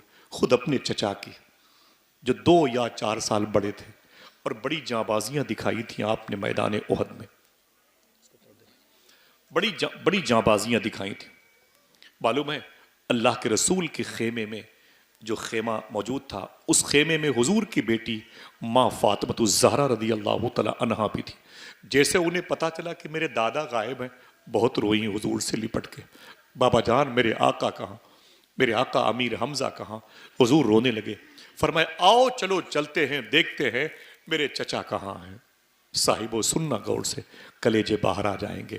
جب حضور اپنے صحابہ کو لے کے ڈھونڈنے کے لیے گئے، احد شریف کی پہاڑی کے دامن میں حضور کے چچا کی لاش 17 ٹکڑوں میں کٹی ہوئی پڑی ہوئی تھی. سمجھ رہے ہیں آپ؟ 17 حصوں میں کٹی ہوئی لاش سرکار امیر حمزہ کی پڑی ہوئی تھی. ہاتھ اور پیر سب کٹے ہوئے تھے. آپ کا جسم مبارک کا پیٹ چاک کیا گیا تھا، اس کے اندر سے دل نکالا گیا تھا، گردے نکالے گئے تھے، آنکھیں نکالی گئی تھی، آپ کے کان کاٹے گئے تھے، آپ کی زبان کاٹی گئی تھی. اور ہندا نام کی ایک عورت اسے موٹی والی سوئی سے سل کر کے گلے کا ہار پہن کر کے اللہ کے رسول کی بارگاہ میں آئی تھی حضور کو تکلیف دینے کے لیے. اللہ اکبر. صاحبو بہت بڑا کلیجہ چاہیے اس قسم کی باتیں کرنے کے لیے. جب جاتا ہوں تو بہت روتا ہوں. سید الشہداء کی بارگاہ میں اللہ کے رسول نے اپنے چچا کی لاش دیکھی تو تڑپ گئے. حضور کی ران پر، حضور کی جانگ پر حضور کی ماں کا انتقال ہوا ہے، امی آمینہ کا، جب حضور 6 سال کے تھے. لیکن خدا کی قسم حضور اتنا نہیں روئے جتنا حضور امیر حمزہ کی لاش کو دیکھ کے روئے تھے. اللہ کے رسول نے اپنے چچا کی لاش کے ٹکڑوں کو اٹھایا اور اٹھا کر کے لا کے قبلے کی طرف رکھا اور فرمایا 70 لاشیں جو 69 ہیں سب کو باری باری لاؤ، میں اپنے چچا کی اور سارے شہیدوں کی نماز جنازہ پڑھنا چاہتا ہوں. پہلی نماز جنازہ حضور نے سرکار امیر حمزہ رضی اللہ تعالی عنہ کی پڑھی آپ نے دعا کی صورت میں. جب دوسری لاش مبارکہ آئی تو حضور فرماتے ہیں میرے چچا کی لاش کو مت ہٹاؤ، انہی کے قریب میں دوسرے شہید کی لاش رکھ دو. پھر حضور نے دوسری نماز جنازہ پڑھائی. دل کہے تو سبحان اللہ کہنا. ایسے حضور نے 70 مرتبے امیر حمزہ کی نماز جنازہ پڑھا. سب کی لاشیں حضور لاتے رہتے. میرے دوست منور ازہری صاحب کہنے لگے وہیں پر کھڑے ہو کہ آصف بھائی سرکار نے فرمایا کہ ان لاشوں کو یہیں پر دفن کر دو. اور چچا کی لاش کو حضور نے ٹکڑوں میں بٹی ہوئی تھی، کٹی ہوئی تھی، اپنی گود میں لیا اللہ کے رسول صلی اللہ علیہ وسلم نے اور فرمایا کہ میں اپنے چچا کو لے کے جا رہا ہوں مدینہ شریف، مجھے اپنے چچا کی جدائی برداشت نہیں ہے، میں اپنے چچا کو اپنے ساتھ لے کے جاؤں گا. منور ازہری صاحب نے فرمایا تھا آصف بھائی یہ 2.5 بائی 7 کلومیٹر کا جو احد پہاڑ ہے نا، احد پہاڑ یہ اپنی جگہ سے ہلنے لگا تھا. یہ وہیں پر کھڑے ہو کے بتا رہے تھے اپنی جگہ سے ہلنے لگا. تو حضور نے فرمایا اے جبل احد تو کیوں ہل رہا ہے؟ اس نے کہا حضور امیر حمزہ کو لے کے کہاں جا رہے ہیں؟ میرے آقا فرماتے ہیں میں امیر حمزہ کو لے کے بقی شریف جا رہا ہوں اور وہیں پہ رکھوں گا جہاں میں رہتا ہوں مدینہ شہر میں. مجھے اپنے چچا کی جدائی برداشت نہیں ہے. تو احد پہاڑ کی آواز آئی تھی آقا اگر آپ کو امیر حمزہ کی جدائی برداشت نہیں ہے تو مجھے بھی امیر حمزہ کی جدائی برداشت نہیں ہو. جہاں امیر حمزہ ہوں گے سرکار ہم بھی وہیں ہوں گے. تو اللہ کے رسول نے ایک قبر کھودی, وہیں پر ایک قبر کھودی. یہ جملے حضور کے بعد میں ہیں. صوفیہ فرماتے ہیں اب تک وہ راز تھا. حضور نے فرمایا تھا میں اپنے چچا کو لے کے نہیں جا پا رہا ہوں. یہ بات حضور نے ظاہر نہیں فرمائی, لیکن جو ظاہر فرمائی پوچھو مصباحی صاحب سے. حضور نے فرمایا تھا ایک دن حرم نبوی, حرم خود چل کر کے احد کی وادی تک آ جائے گا. یعنی میں ان کو لے کے نہیں جا پا رہا ہوں, وہ خود یہاں چل کر کے آ جائے گا. اللہ اللہ اللہ. راز یہ مضمر تھا. آقا کریم نے اپنے چچا کی لاش رکھی اور روتے ہوئے فرمایا کہ میرے چچا کے لیے کفن لاؤ. اللہ 22 میٹر کفن ہمیں ملتے. اللہ کے رسول نے کہا میرے چچا کے لیے کفن. حضور کی 8 پھپھو تھی, 8 پھپھو, جن میں سے 2 کو اسلام کی توفیق ملی, عاتقہ اور صفیہ. صفیہ نام کی حضور کی پھپھو امیر حمزہ کی بہن تھی, وہ بیٹھی ہوئی تھی. انہوں نے جھولا کھولا اور کہا اے آقا آپ پریشان مت ہو, میں اپنے بھائی کے لیے کفن لے کے آئی ہوں. کہا کتنے میٹر کا ہے؟ کہا یہ 4 میٹر کا ہے. اللہ کے رسول صلی اللہ علیہ وسلم نے فرمایا یہ میرے چچا کا کفن ہے؟ فرمایا ہاں. تو قریب میں حضور کے غلام کی لاش پڑی تھی جسے مصعب بن عمیر کہتے ہیں, جس کی ماں اسے مکے میں عطر میں نہلاتی تھی, لیکن حضور کی محبت میں اس کی ماں نے اسے بھگا دیا. حضور نے سینے سے لگا لیا, وہ غریب ہو گیا. کپڑوں کی جگہ پر وہ بوریا پہنتا تھا. حضور کا غلام اور غریب عاشق تھا, اس کی لاش پڑی تھی. حضور فرماتے ہیں 4 میٹر کے کپڑے امیر حمزہ میرے چچا کے لیے؟ فرمایا جی. حضور نے رو کے کہا اور میرے مصعب کے لیے کچھ نہیں ہے؟ اللہ اکبر. میرے غریب مصعب کے لیے کچھ نہیں ہے؟ تو فرمایا آقا میں کیا کروں؟ حضور نے فرمایا کہ ایسا کرو اس 4 میٹر کے کفن کو 2 حصوں میں تقسیم کر دو. 2 میٹر میرے امیر حمزہ چچا کو دے دو, 2 میرے مصعب بن عمیر کو دے دو. اور پھر معلوم ہے صاحبو, سنو یہ آزمائشوں کی گفتگو ہے. میرے آقا نے فرمایا کہ انہیں اسی کفن میں لپیٹ دو. غلام آئے, بولے سرکار کفن چھوٹا ہے, سر بند کرتا ہوں تو پیر کھل جاتا ہے, پیر بند کرتا ہوں تو سر کھل جاتا ہے. اللہ کے رسول نے فرمایا سر کی طرف سے بند کر دو اور پیر کی طرف احد کی پہاڑیوں کے نیچے ایک گھاس ہے, اس گھاس کو لگا دو, اس گھاس کو لگا دو اور میرے چچا کو دفن کر دو. ایک بات سنیں, 2 قبریں ہیں, ایک طرف بائیں طرف 2 قبریں ہیں, جبل روما کی طرف 2 قبریں ہیں. ان دونوں قبروں میں ایک قبر میں 2 صحابی ہیں, ایک میں 1 صحابی ہیں. ایک میں ایک روایت ہے کہ سرکار امیر حمزہ اور مصعب بن عمیر ہیں. ایک روایت ہے کہ ایک میں مصعب بن عمیر وہ عبداللہ بن جہش اور امیر حمزہ ہیں, اور ایک میں وہ اکیلے ہیں. بقیہ اور لوگ سائڈ کی ایک قبر میں سب کی لاشیں بنائی, ٹکڑے ٹکڑے تھی, ان کو دفن کیا گیا. معلوم ہے ان کی قبروں میں گھاس لگائی گئی تھی. آزمائشوں کے دور سے شہادت کے بعد بھی گزرے. ایک بات بتاتا ہوں آپ کو, سرکار حضرت امیر معاویہ رضی اللہ تعالیٰ عنہ کے دور میں شہادت کے 40 سال کے بعد, شہادت کے 40 سال کے بعد ایک نہر وہاں کھودی جا رہی تھی. اچانک نہر کھودنے والوں کے پھاوڑے ان کی قبروں کی طرف لگ گئے. خدا کی قسم ان کی قبروں سے خون نکلنا شروع ہو گیا. سمجھ رہے ہیں آپ, ان کی قبروں سے خون نکلنا شروع ہو گیا تھا. اور پھر یہی نہیں, ماضی قریب میں 50 یا 60 سال پہلے قریب میں آپ جب مدینہ شریف کی طرف پشت کریں, امیر حمزہ سرکار کی طرف آپ چہرہ کریں تو بائیں طرف نہر ہے, ڈیم ہے پانی کا, وہ پانی کا بہاؤ کھل گیا تھا. اور پانی کے بہاؤ کے کھلنے کی وجہ سے اصحاب شہدائے احد کی لاشیں اوپر آ گئی تھی. قبر کی مٹی کھل گئی تو لاشیں کھل گئی. جب لاشیں کھل گئی تو کیا ہوا معلوم ہے؟ اگر دل کہے تو سبحان اللہ کہنا. خدا کی قسم وہ کفن تو تر و تازہ تھے ہی, ارے وہ گھاس بھی ہری بھری تھی جو ان کے پیروں میں لگائی گئی تھی. اللہ اکبر, اللہ اکبر. وہ گھاس بھی ہری بھری تھی جو ان کے پیروں میں لگائی گئی تھی. یہی نہیں, ان کا ہاتھ ان کے سینے پر تھا. سننا صاحب, ان کا ہاتھ ان کے سینے پر تھا. یوں جب لوگوں نے سوچا کہ نئے کفن میں ان کو سنوار دیں اور پرانا کفن اتار دیں, ان کے ہاتھ کو سیدھا کر دیں, جب ہاتھ ہٹاتے تو پتہ چلتا یہ ہاتھ وہاں پر رکھا ہوا ہے جہاں کسی تیر اور تلوار کا زخم ہے.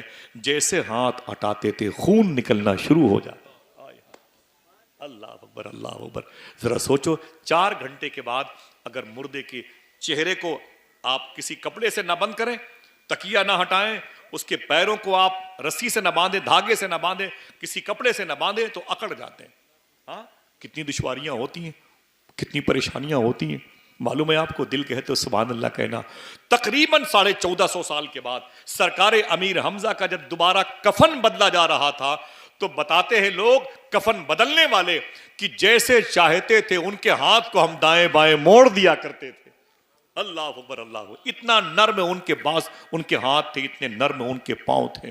یہ آزمائشیں سرکار امیر حمزہ رضی اللہ تعالی عنہ کے ساتھ رہیں اپنی قبر شریف میں. حضور نے کیا انعام دیا، سبحان اللہ کہیں گے. میرے آقا فرماتے ہیں سنو میرے عاشقوں، اگر صبح قیامت تک کوئی آ کر کے احد کی وادی میں میرے چچا اور شہیدان احد کی مزارات پر کھڑے ہو کے صبح قیامت تک سلام کرے گا تو اس کو صبح قیامت تک جواب ملتا رہے گا. صوفیاء نے انہیں مدینے کا گورنر کہا ہے، انہیں حاکم مدینہ کہا، انہیں سید الرجال کہا، سید الصابرین کہا، سید الشاکرین کہا، اور گورنر مدینہ کہا، اعتماد مصطفیٰ کہا، بازوئے مصطفیٰ کہا. میرا امام کہتا ہے کہ میرے تیرے آگے وہ حمزہ کی جاں بازیاں، شیر غران سطوت پہ لاکھوں سلام، جاں نثاران بدر و احد پر درود، حق گزاران بیعت پہ لاکھوں سلام. آقا کریم بھی زخمی ہوئے تھے. حضور کی بیٹی بہت روتی تھی، ماں فاطمہ. آخری لہجہ یہ ہے، حضور نے عشاء کی نماز نہیں پڑھی تھی اور مغرب پڑھ کر کے زخمی تھے اور اسی پہاڑی کی کھوہ میں آرام کر رہے تھے. مکے والے واپس جا رہے تھے. حضور رات کے شروع کے حصے میں اٹھے اور اپنے مخصوص غلاموں کے ساتھ حضور پیدل چلتے ہوئے مدینے آ رہے تھے. 70 لوگ شہید ہو گئے، نہ جانے کتنی عورتیں بیوہ ہو گئیں، نہ جانے کتنے بچی یتیم ہو گئے، نہ جانے کتنے گھروں کے چولہے جلنا بند ہو گئے، چراغ بجھ گئے. آقا کریم صلی اللہ تعالیٰ علیہ وسلم جب پیدل مدینہ شریف آ رہے تھے تو حضور کے سر میں پٹی بندھی ہوئی تھی، اللہ کے رسول صلی اللہ علیہ وسلم. اور جب قریب پہنچے مدینے کے تو عورتیں رو رہی تھیں. میرے آقا فرماتے ہیں یہ عورتیں کیوں رو رہی ہیں، عورتیں کیوں رو رہی ہیں، سنیں آپ جواب. تو صحابہ نے کہا تھا سرکار ان کے شوہر کا انتقال ہوا، ان کے بیٹے شہید ہوئے ہیں، ان کا گھر اجڑ گیا، اس لیے عورتیں رو رہی ہیں. اللہ کے رسول کی آنکھ میں آنسو آئے. معلوم کیا کہا حضور نے؟ میرے آقا فرماتے ہیں سب کا رونے والا کوئی نہ کوئی ہے، میرے چچا امیر حمزہ پہ رونے والا کوئی نہیں. کوئی نہیں ہے جو حضور کے غم کو شیئر کر سکے. اتنا سننا تھا، صحابہ دوڑ پڑے، اپنے اپنے گھر کی بیویوں کو بلایا، کہا جاؤ سیدھے حضور کے گھر میں اور جا کے آنسو بہاؤ چچا امیر حمزہ کی یاد میں. جاؤ. ہم میرے آقا فرماتے ہیں سب کا رونے والا کوئی نہ کوئی ہے مگر میرے چچا پہ رونے والا کوئی نہیں ہے. جب صحابہ حضور کو لے کے گھر پہنچے تو حضور کا گھر عورتوں سے بھرا ہوا تھا. عورتیں امیر حمزہ کے قصے یاد کر کے رو رہی تھی.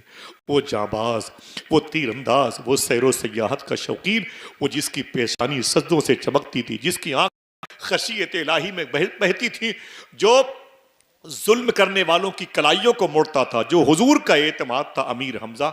حضور اپنے گھر میں گئے، عورتوں کو دیکھا، حضور زخمی تھے.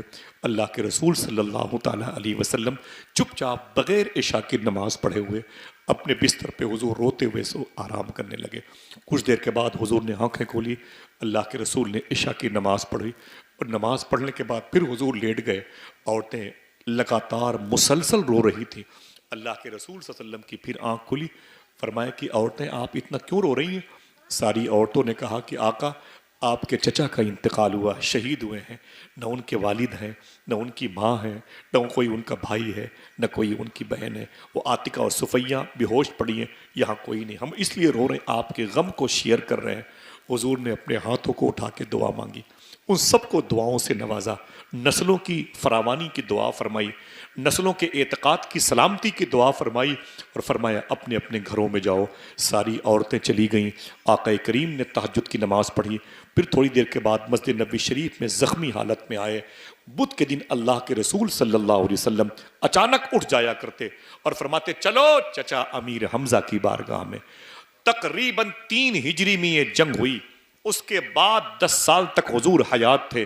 ایسا کوئی سال ناگا نہیں ہوتا تھا جب حضور امیر حمزہ کی مزار پر جا کے فاتحہ نہ پڑھتے ہوں. سبحان اللہ.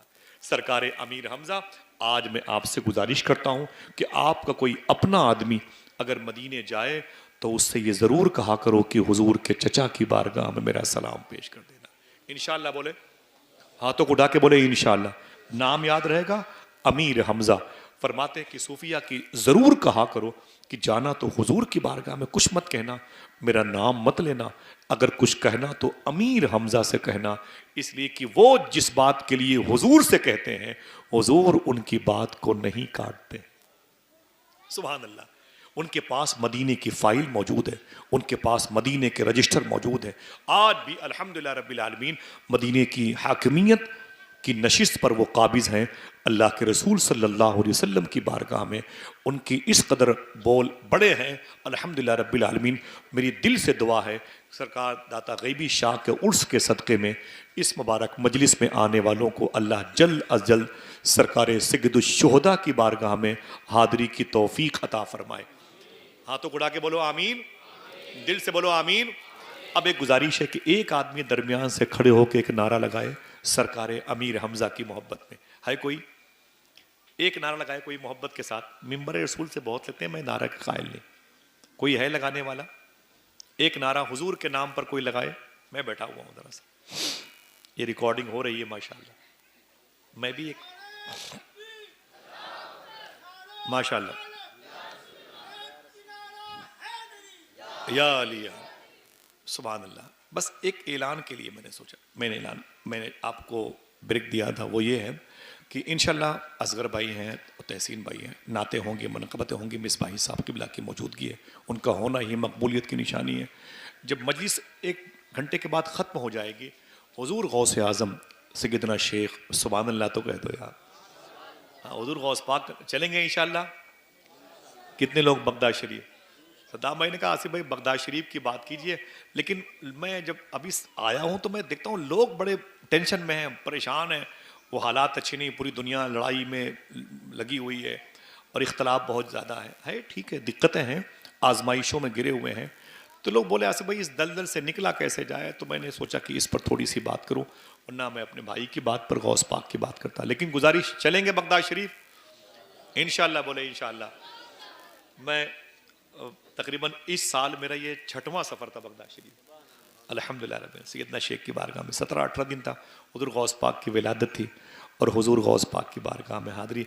اور بڑی خوشی کی بات یہ ہے کہ حضور غوث پاک کی بارگاہ سے ایک بڑی قیمتی چادر شریف مجھے اس کے پہلے ملی تھی. میں نے اعجاز بھائی کو دی اور میں نے کہا کہ اسے سرکار مستان شاہ کی مزار شریف پہ پیش کرنا. یہ جب چادر شریف مجھ کو ملی تو میں نے دل سے خواہش رکھی تھی کہ اس چادر شریف کو جو حضور غوث پاک کی بارگاہ کی ہے میں داتا غیبی شاہ سرکار کی بارگاہ میں پیش کروں گا ماشاءاللہ. تو اگر آپ لوگ بیٹھے رہیں گے نا تھوڑی دیر تک تو اس چادر شریف کی زیارت کرنے والے ہیں. سبحان اللہ. جائیں گے تو نہیں, وہ بغداد شریف سے آئیے بھائی, بہت مشکل ہے, وہ زیارت کر لیں اس کی, اور اپنے ہاتھوں سے آپ سب نہایت ادب کے ساتھ میں سرکار کی مزار شریفہ پر پیش کر دیجئے گا انشاءاللہ. ہاں, بغداد کی مٹی کو اٹھا کے دعائیں کی جاتی ہیں, اللہ دعائیں قبول کر لیتا ہے. بغداد کی ہواؤں کے وسیلے سے اللہ دعائیں قبول کرتا ہے. سمجھ رہے ہیں؟ یہ تو غوث پاک کی چادر ہے. میں ابھی ٹاپک غوث پاک نہیں بنانا چاہتا, یہ تو حضور غوث پاک کی چادر ہے. الحمدللہ رب العالمین. احترام کرو گے تو پھر غوث پاک کی محبت پھل کی صورت میں ضرور ملے گی. ہاتھوں کو اٹھا کے بولیں لبیک یا غوث اعظم. اونچی بولیں لبیک یا غوث اعظم, لبیک یا غوث اعظم. کبھی ہوگی بات غوث پاک کی, آزمائشیں کتنی سخت ہوتی ہیں. اگر کسی کے گنبد سلامت ہیں تو کوئی وجہ ہوگی. یہ مرغ مسلم کھا کے یہ روزے نہیں چمکتے. سمجھ رہے ہیں؟ آزمائشوں میں رہتے ہیں, آگے بڑھتے ہیں, صبر و شکر کے ساتھ اپنی زندگیاں گزارتے ہیں, پھر کہیں جا کے اللہ کی دوستی کی سرٹیفکیٹ ان کے حصوں میں آتی ہے. یہی رامپور کی زمین ہے اور یہ سب جانتے پہچانتے ہیں. بڑی طاقت و قوت ہے ان کے پاس. سمجھ رہے ہیں؟ بور تو نہیں ہو رہے آپ لوگ؟ تھک گئے؟ بس آخری بات تھی, یہ آپ کے برہان پور میں یہ ہے نا, اتر پردیش کے بعد یہ مدھیہ پردیش ایم پی کا اور پھر جا کے مہاراشٹر کا, پھر وہ آپ داخل ہوتے بمبئی جاتے ہیں تو راستے میں برہان پور ہے جسے اولیاء کا شہر کہا جاتا ہے. یہ تاج محل پہلے وہیں بن رہا تھا, بہت بزرگوں کا شہر ہے برہان پور. وہاں پر ایک بزرگ کی مزار شریف ہے سالار شاہ. میرے دوست ہیں قاری قطب الدین صاحب, میں تو اس آستانے پہ نہیں گیا, وہاں پر گیا ہوں, وہ بھی گئے تھے بیچ میں بقرعید کے دن, بولے میں نے آستانے پر حاضری دی. تو ان کی شان بڑی عجیب ہے. دیکھیں انہوں نے اچانک اپنے گھر والوں سے کہنا شروع کر دیا کہ اپنے غلاموں سے, خادموں سے, جھاڑو لگانے والوں سے, مجھے میری قبر سے نکالو, یہاں نالی کا گندا پانی آ رہا ہے. میری قبر میرے جانے کے بعد بھی آزمائش میں, میرا کفن آزمائش میں ہے, میری تربت آزمائش میں ہے. یہ کیا مطلب؟ مجھے نکالو یہاں سے, گندا پانی نالی کا آتا ہے. اتنے خواب دکھائے مریدوں کو کہ سچ ہو گیا. پرمیشن لے لیا گیا پولیس ڈپارٹمنٹ سے, بھئی لاش مبارکہ نکالو اور نکال کر کے ان کو وہاں دفن کرو. جب یہ نوبت آ گئی نا تو بڑی بھیڑ جمع ہو گئی, ہزاروں ہزار لوگ آ گئے, ہندو مسلمان آ گئے, کچھ ادھر کے بھی آئے, کچھ وہابی دیوبندی وہ بھی آ گئے تفریح کرنے کی نیت سے. اور سالار شاہ رحمۃ اللہ تعالیٰ علیہ کی قبر کشائی کی نوبت آئی. وہ چادر ہٹائی گئی, پھر نیما شریف ہٹائی گئی, مٹی ہٹائی گئی. جیسے وہ تختے ہٹائے گئے, نیچے کچھ بھی نہیں تھا, نیچے کچھ بھی نہیں تھا. سپاٹ قبر تھی, صرف تختے لگے ہوئے تھے, مٹی تھی, چادریں تھی, بس. ہنگامہ ہو گیا. کچھ لوگوں نے مذاق کرنا شروع کر دیا, اوفو بابا ہے ہی نہیں قبر میں, اوپر پھولوں کی چادریں پیش ہو رہی ہیں, بابا نیچے ہے ہی نہیں ہے, اوپر اگربتیاں روشن ہیں, بابا ہے ہی نہیں ہے, اور پھر یہاں پر میلے ٹھیلے لگ رہے ہیں, بابا ہے ہی نہیں ہے. اور کچھ لوگوں نے یہ کہہ کے رونا شروع کر دیا, اللہ کا شکر ہے کہ اللہ نے مجھے یہاں دعا مانگنے کی وجہ سے ایک بیٹا عطا فرمایا. کچھ لوگ بولے اللہ نے مجھے یہاں دعا مانگنے کی وجہ سے میرے کاروبار میں بڑھوتری عطا فرمائی ہے. کچھ یہ کہہ کے ہنس رہے تھے, رو رہے تھے, کچھ یہ کہہ کے ہنس رہے تھے, رو رہے تھے. بڑا ہنگامہ تھا. بھئی بابا ہے ہی نہیں مزار شریف میں. یہی برہان پور کی بات ہے, اگر جانا چاہیں جائیں, نہ اپروول ہے, نہ ویزا, نہ پاسپورٹ, سمجھ رہے, نہ کوئی ٹریولنگ کا کوئی بہت زیادہ خرچ ہے. بہت پریشان ہوئے. ایک بزرگ آ گئے, بولے کیا بات ہے؟ لوگوں نے کہا کہ حضور نے تو کہا تھا کہ میری قبر یہاں سے نکالو, وہاں ٹرانسفر کرو. اب جب قبر کھودی جا رہی ہے تو اس میں تو بابا ہے ہی نہیں ہے, بابا ہے ہی نہیں, کیا کیا جائے؟ تو اس بزرگ نے فرمایا کہ جیسے قبر تھی ویسے بند کر دو اور اپنے اپنے گھروں کو چلے جاؤ. صاحب آستانہ نے اتنے لوگوں کو بشارتیں دی ہیں تو پھر وہ بشارت دیں گے, ابھی چلے جاؤ, ابھی سب لوگ چلے جاؤ. جیسے قبر تھی ویسے کر دیا, لوگ اپنے اپنے گھروں میں چلے گئے, سمجھے. اور وہ جمعہ کے دن ان کی قبر کھولی گئی تھی, جمعہ کی نماز کے بعد اعلان کر کے پوری بھیڑ شہر کی جمع ہو گئی تھی. اب جب سب سوئے تو پھر وہ بابا خواب میں آ گئے. اب سنیں آپ, اور سب کے خواب میں آئے تو وہی جلال, وہی ناراض ہونے کی کیفیت. تمہیں شرم نہیں آتی تم لوگوں کو؟ تم لوگوں نے جمعہ کی نماز پڑھ کر کے میری قبر کو کھودا. دل کہے تو سبحان اللہ کہنا, جس کے عقیدے اچھے ہوں گے اس کی آواز بھی اچھی ہوگی. تم لوگوں نے اپنے محلے کی مسجد سے جمعہ کی نماز پڑھ کے میری قبر کھود دی. تمہیں نہیں پتا کہ جمعہ کے دن اللہ کے سارے ولیوں کی روحیں مدینے میں حضور کے پاس رہا کرتی ہے. مدینے میں حضور کی بارگاہ میں حاضر باش رہتی ہیں. مگر یہ بات مرزا نہیں سمجھے گا, یہ بات مرزا نہ سمجھے گا, نہ مرزائی سمجھے گا, نہ طارق جمیل سمجھے گا. یہ اہل عشق کا کام ہے, سمجھے. اہل عشق کا, وہ اپنے باپ دادا کی اجڑی ہوئی قبروں پہ سلام کرتا ہے یقین پر کہ وہاں سے جواب ملتا ہے. یہ تو اللہ کے ولیوں کی بارگاہ ہے, اللہ کے دوستوں کی بارگاہ. تمہیں نہیں پتا کہ ہم حضور کی بارگاہ میں تھے, اب ہم واپس آ گئے ہیں. یہ جملے تھے, اب واپس آ گئے ہیں, اب میری قبر کو کھود کو دیکھو. 2.5 گھنٹے کا فرق ہے, میں حضور کی بارگاہ میں ہوں, تم لوگوں نے میری قبر پہ پھاوڑے چلانے شروع کر دیے. اب میں آ گیا ہوں, قبر کھود کے دیکھو. اور صبح اٹھے تو سب نے مل کر کے, یار مجھے بھی خواب میں, مجھے بھی خواب میں, مجھے بھی خواب میں. سرکار نے حکم دیا, اتنا کہنا تھا کہ جب پھر سب جمع ہوئے اس یقین پر کہ کرم ضرور ہوگا, خدا کی قسم مچل جاؤ. جب چادر ہٹائی گئی اور جب وہ مبارک مٹی شریف ہٹائی گئی اور مٹی کے بعد جب وہ تختے ہٹائے گئے تو لوگوں نے کیا دیکھا؟ ایک چمکدار جنتی کفن لوٹے اوڑھے ہوئے ایک اللہ کا ولی اپنی قبر میں مسکرا رہا ہے. آئے اللہ اللہ. اگر قبر آزمائشوں سے گھری ہوئی تھی, اس پر صبر کیا اتنے سالوں تک, تو انعام کیا ملا؟ جس نے آنکھیں دیکھ لی کلمہ پڑھ لیا, جس نے کفن کی چمک دیکھ لی اس نے اسلام ایکسپٹ کر لیا, جس کے دل میں ایمان کمزور تھا اتنے 100 سال کے بعد اتنے مبارک جنازے کو دیکھ لیا تو دل مضبوط ہو گیا. سبحان اللہ. یہ اللہ کے ولیوں کی عظیم الشان شانیں ہوا کرتی ہیں جو آزمائشوں سے گھبراتے نہیں، آزمائشوں کا ڈٹ کے مقابلہ کرتے ہیں.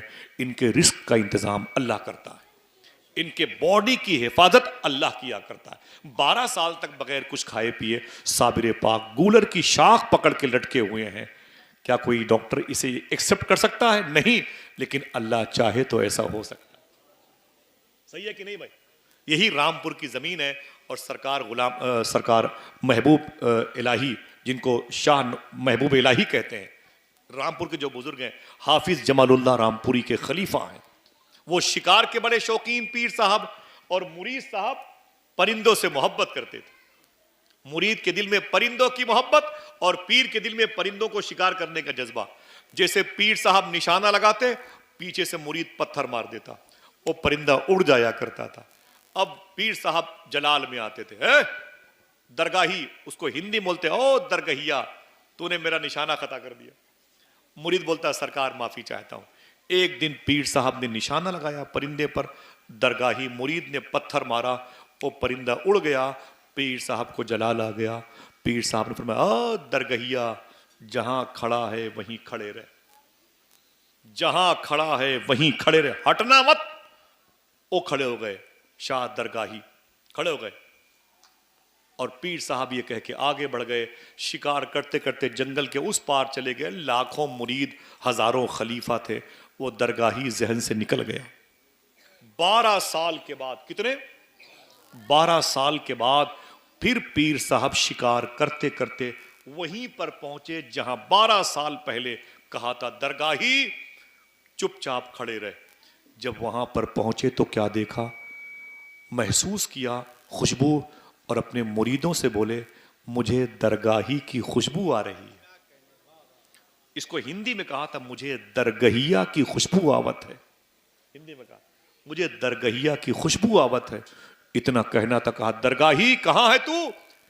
12 سال پہلے جہاں کہا تھا کھڑے رہے، یہی کھڑے رہے.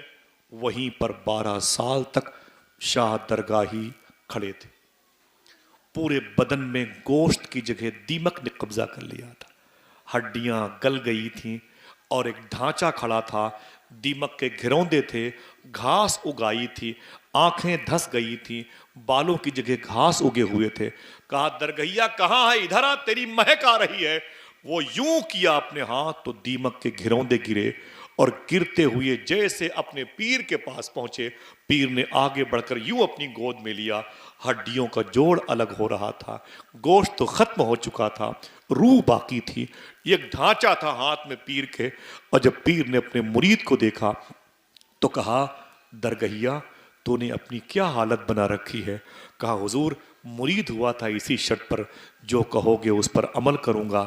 آپ نے کہا تھا یہیں کھڑے رہے تو آپ کی بات پر عمل کرتے ہوئے میں 12 سال سے یہیں پر کھڑا ہوں، 12 سال سے یہیں پر کھڑا ہوں. ایک جملہ پیر نے کہا تھا خدا کی قسم اے درگاہی سن، اگر تو میرا مرید نہ ہوتا تو میں تجھ سے مرید ہو جاتا. ہائے ہائے ہائے ہائے ہائے. سمجھ رہے ہیں؟ یہ عشق نہیں آساں، بس اتنا سمجھ لیجئے ایک آگ کا دریا ہے اور ڈوب کے جانا ہے. صاحبو ایمان ملا ہے، ولایتیں ملی ہیں تو آزمائشیں ہیں. بلڈوزر چل رہے ہیں، خاموش ہیں، پتھر گر رہے ہیں، خاموش ہیں، کوئی ان کی طرف سے آبدیشن نہیں ہے. اللہ چاہے گا تو بدلا نہیں. ہر ولی اپنی قبر میں یہ سوچ کر کے صبر کرتا ہے کہ اے میرے مولا 72 نفوس قدسیہ میں کربلا میں ہم نہیں تھے، کاش ان 72 میں ہم بھی ہوتے تو کم سے کم 72 حسینی کے قبیلے سے میرا تعلق ہوتا. اب ہم بعد میں زمین پر آئے ہیں، تیرے دوست کہلائے ہیں. میں کربلا میں شہید نہ ہوا، میری قبروں پر بلڈوزر چلے، قبریں شہید ہوتی رہے تاکہ 72 صبر حسینی کا صدقہ ہمیں ملتا رہے. اس لیے سارے اولیاء اپنی اپنی قبروں میں خاموش صرف فیضان تقسیم کر رہے ہیں. دعا کرو اللہ ان کے مشن پہ عمل کی توفیق عطا فرمائے.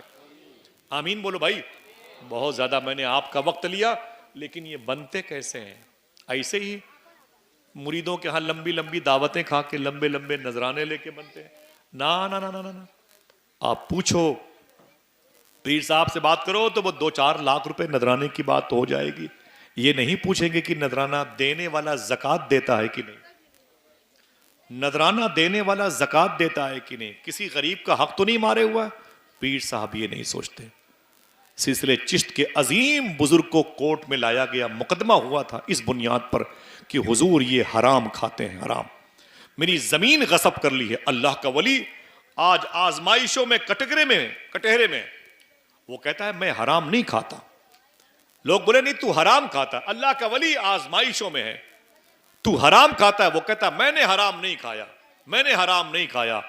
جب الزام سچ ثابت ہو رہا تھا جبکہ وہ جھوٹ تھا تو اللہ کے ولی کو جلال آ گیا. فرمایا میرے گھر سے میرا گھوڑا لے کے آؤ. کورٹ کے اندر انگریزوں کے دور میں گھوڑا لایا گیا. فرمایا میرے گھوڑے کو اسی کورٹ کے اندر باندھ دو. اب کسی کے کھیت سے چارہ لے کے آؤ, بغیر پوچھے ہوئے چارہ لانا. جس کا کھیت بغیر پوچھے ہوئے چارہ گھاس کاٹ کے لانا اور میرے گھوڑے کو دو. جب بغیر پوچھے ہوئے کسی دوسرے کے کھیت سے گھاس لائی گئی اور گھوڑے کے سامنے رکھی گئی تو گھوڑے نے اس گھاس کو کھانے سے انکار کر دیا. تو دشمنوں نے کہا یہ اچانک ایسا ہو گیا ہے. فرمایا خدا کی قسم اچانک نہیں ہوا ہے. اب کسی ایسے کھیت کے مالک سے پوچھ کر کے گھاس لاؤ جو اس کی اجازت دی ہو. جب ایسے کھیت سے گھاس لائی گئی تو گھوڑے کے سامنے رکھی گئی تو گھوڑا گھاس کھانے لگا. تو آپ نے فرمایا اے لوگو سنو, تم مجھے کہتے ہو کہ میں حرام کھاتا ہوں, اللہ کا شکر ہے کہ میرا گھوڑا بھی حرام نہیں کھاتا. سمجھے آپ, ان صحبتوں سے اتنے فیضیاب دروازے کھلتے ہیں. ضروری یہ ہے کہ ہم سچ بولتے رہیں اور حلال کھاتے رہیں انشاءاللہ. ہاں تو اٹھا کے بولے انشاءاللہ. بچوں کے لیے, جوانوں کے لیے, بزرگوں کے لیے, ماں بہنوں کے لیے, سب کے لیے یہی نصیحت ہے کہ اپنے بچوں کو اپنے بڑھاپے کا سامان نہ بنائیں, اپنے بچوں کو مغفرت کا سامان بنائیں. یہ کب ہوگا؟ آپ ڈاکٹر بنا دیں, انجینئر, ایڈوکیٹ, عالم, حافظ, قاری بنا دیں. اس سے پہلے ضروری ہے کہ اپنے بچے کو حلال کھانے والا بنائیں انشاءاللہ. دل سے بولیں انشاءاللہ. ذرا ہاتھوں اڑا کے پھر سے بولیں لبیک یا غوث اعظم, لبیک یا غوث اعظم, لبیک یا غوث اعظم. دعا کریں اللہ ہم سب کو زندگی میں ایک مرتبہ ہی صحیح روضہ رسول کی اور کعبۃ المشرفہ کی حاضری کا شرف عطا فرمائے. آمین کہہ دو. نعرہ کس نے لگایا تھا بھائی؟ کہاں ہے وہ؟ لگا, پھر سے لگائیں ماشاءاللہ دلشاد بھائی. سبحان اللہ. بیٹھے ذرا ہاتھوں کو اڑا کے جواب دیجئے. ماشاءاللہ. یا علی.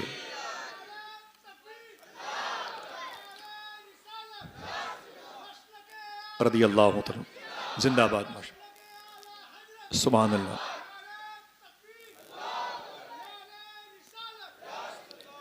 اللہ نے آپ کو ایمان دیا ہے تو آزمائے گا. آزمائش کے لائق ہم تو نہیں ہیں لیکن آزمائے جائیں گے. اگر نعمتیں بڑی مل رہی ہیں تو آزمائش ہوگی ہماری. دعا کرو اللہ آزمائشوں سے ہمیں نپٹنے کی توفیق عطا فرمائے اور امتحان حال میں, امتحان گاہ میں, ایگزام ہال میں اللہ ہماری نسلوں کو بھی کامیاب کرے. ابھی اس وقت دنیا میں جو حالات کشیدہ ہیں اللہ ایک دوسرے کے دل میں محبتیں پیدا فرمائے اور اللہ کے رسول کا وہ جو مشن تھا محبت تقسیم کرو. اللہ کے رسول کا جو مشن تھا اسلام شانتی امن کی صورت بن کر کے پوری دنیا تک پہنچنا چاہتا ہے.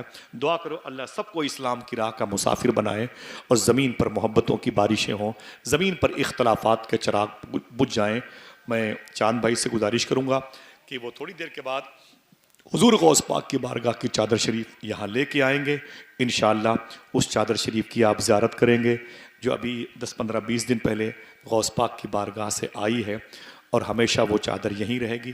3 دن کے بعد وہ چادر ہٹ جائے گی, پھر میرے خاص دوستوں کے ہاں رہے گی پھر انشاءاللہ. دوسری بات, آپ ابھی عرس ہے سرکار مستان شاہ بابا کا انشاءاللہ. حضور غوث پاک کے گنبد شریف کا مجھے ایک ٹائل سے ملا, پتھر مبارکہ بڑا موٹا ہے, تو دعا کرو کہ سرکار مستان شاہ کی مزار شریفہ پر وہ ٹائلز, موٹی ٹائلز ہے, وہ لگ جائے اور پھر ہمیشہ آپ لوگ اس کی زیارت کرتے رہیں انشاءاللہ.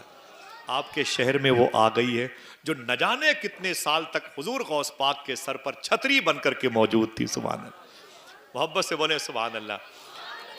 جیسے مجھے وہ نعمت ملی تو میں نے اسی وقت ارادہ کر لیا تھا میں اسے مستان شاہ کی بارگاہ میں لے کے جاؤں گا. آپ سب کے بڑے احسانات ہیں, آپ سب کی بڑی محبتیں ہیں. دعا کرو اللہ ہماری خطاؤں کو معاف فرمائے. کبھی زندگی میں کوئی بات شرع کے خلاف میری زبان سے نکلی ہو میں توبہ کرتا ہوں. استغفر اللہ ربی من کل ذنب واتوب الیہ لا الہ الا اللہ محمد رسول اللہ صلی اللہ علیہ وسلم. میرے بھائی اصغر رضا صاحب بیٹھے ہوئے ہیں. فیض اگر منوری فیض دیکھنا ہو تو ان کو دیکھ لیں. میں چاہتا ہوں کہ ان کی ایک نعت شریف میں ان کے قدموں کے نیچے بیٹھ کے سماعت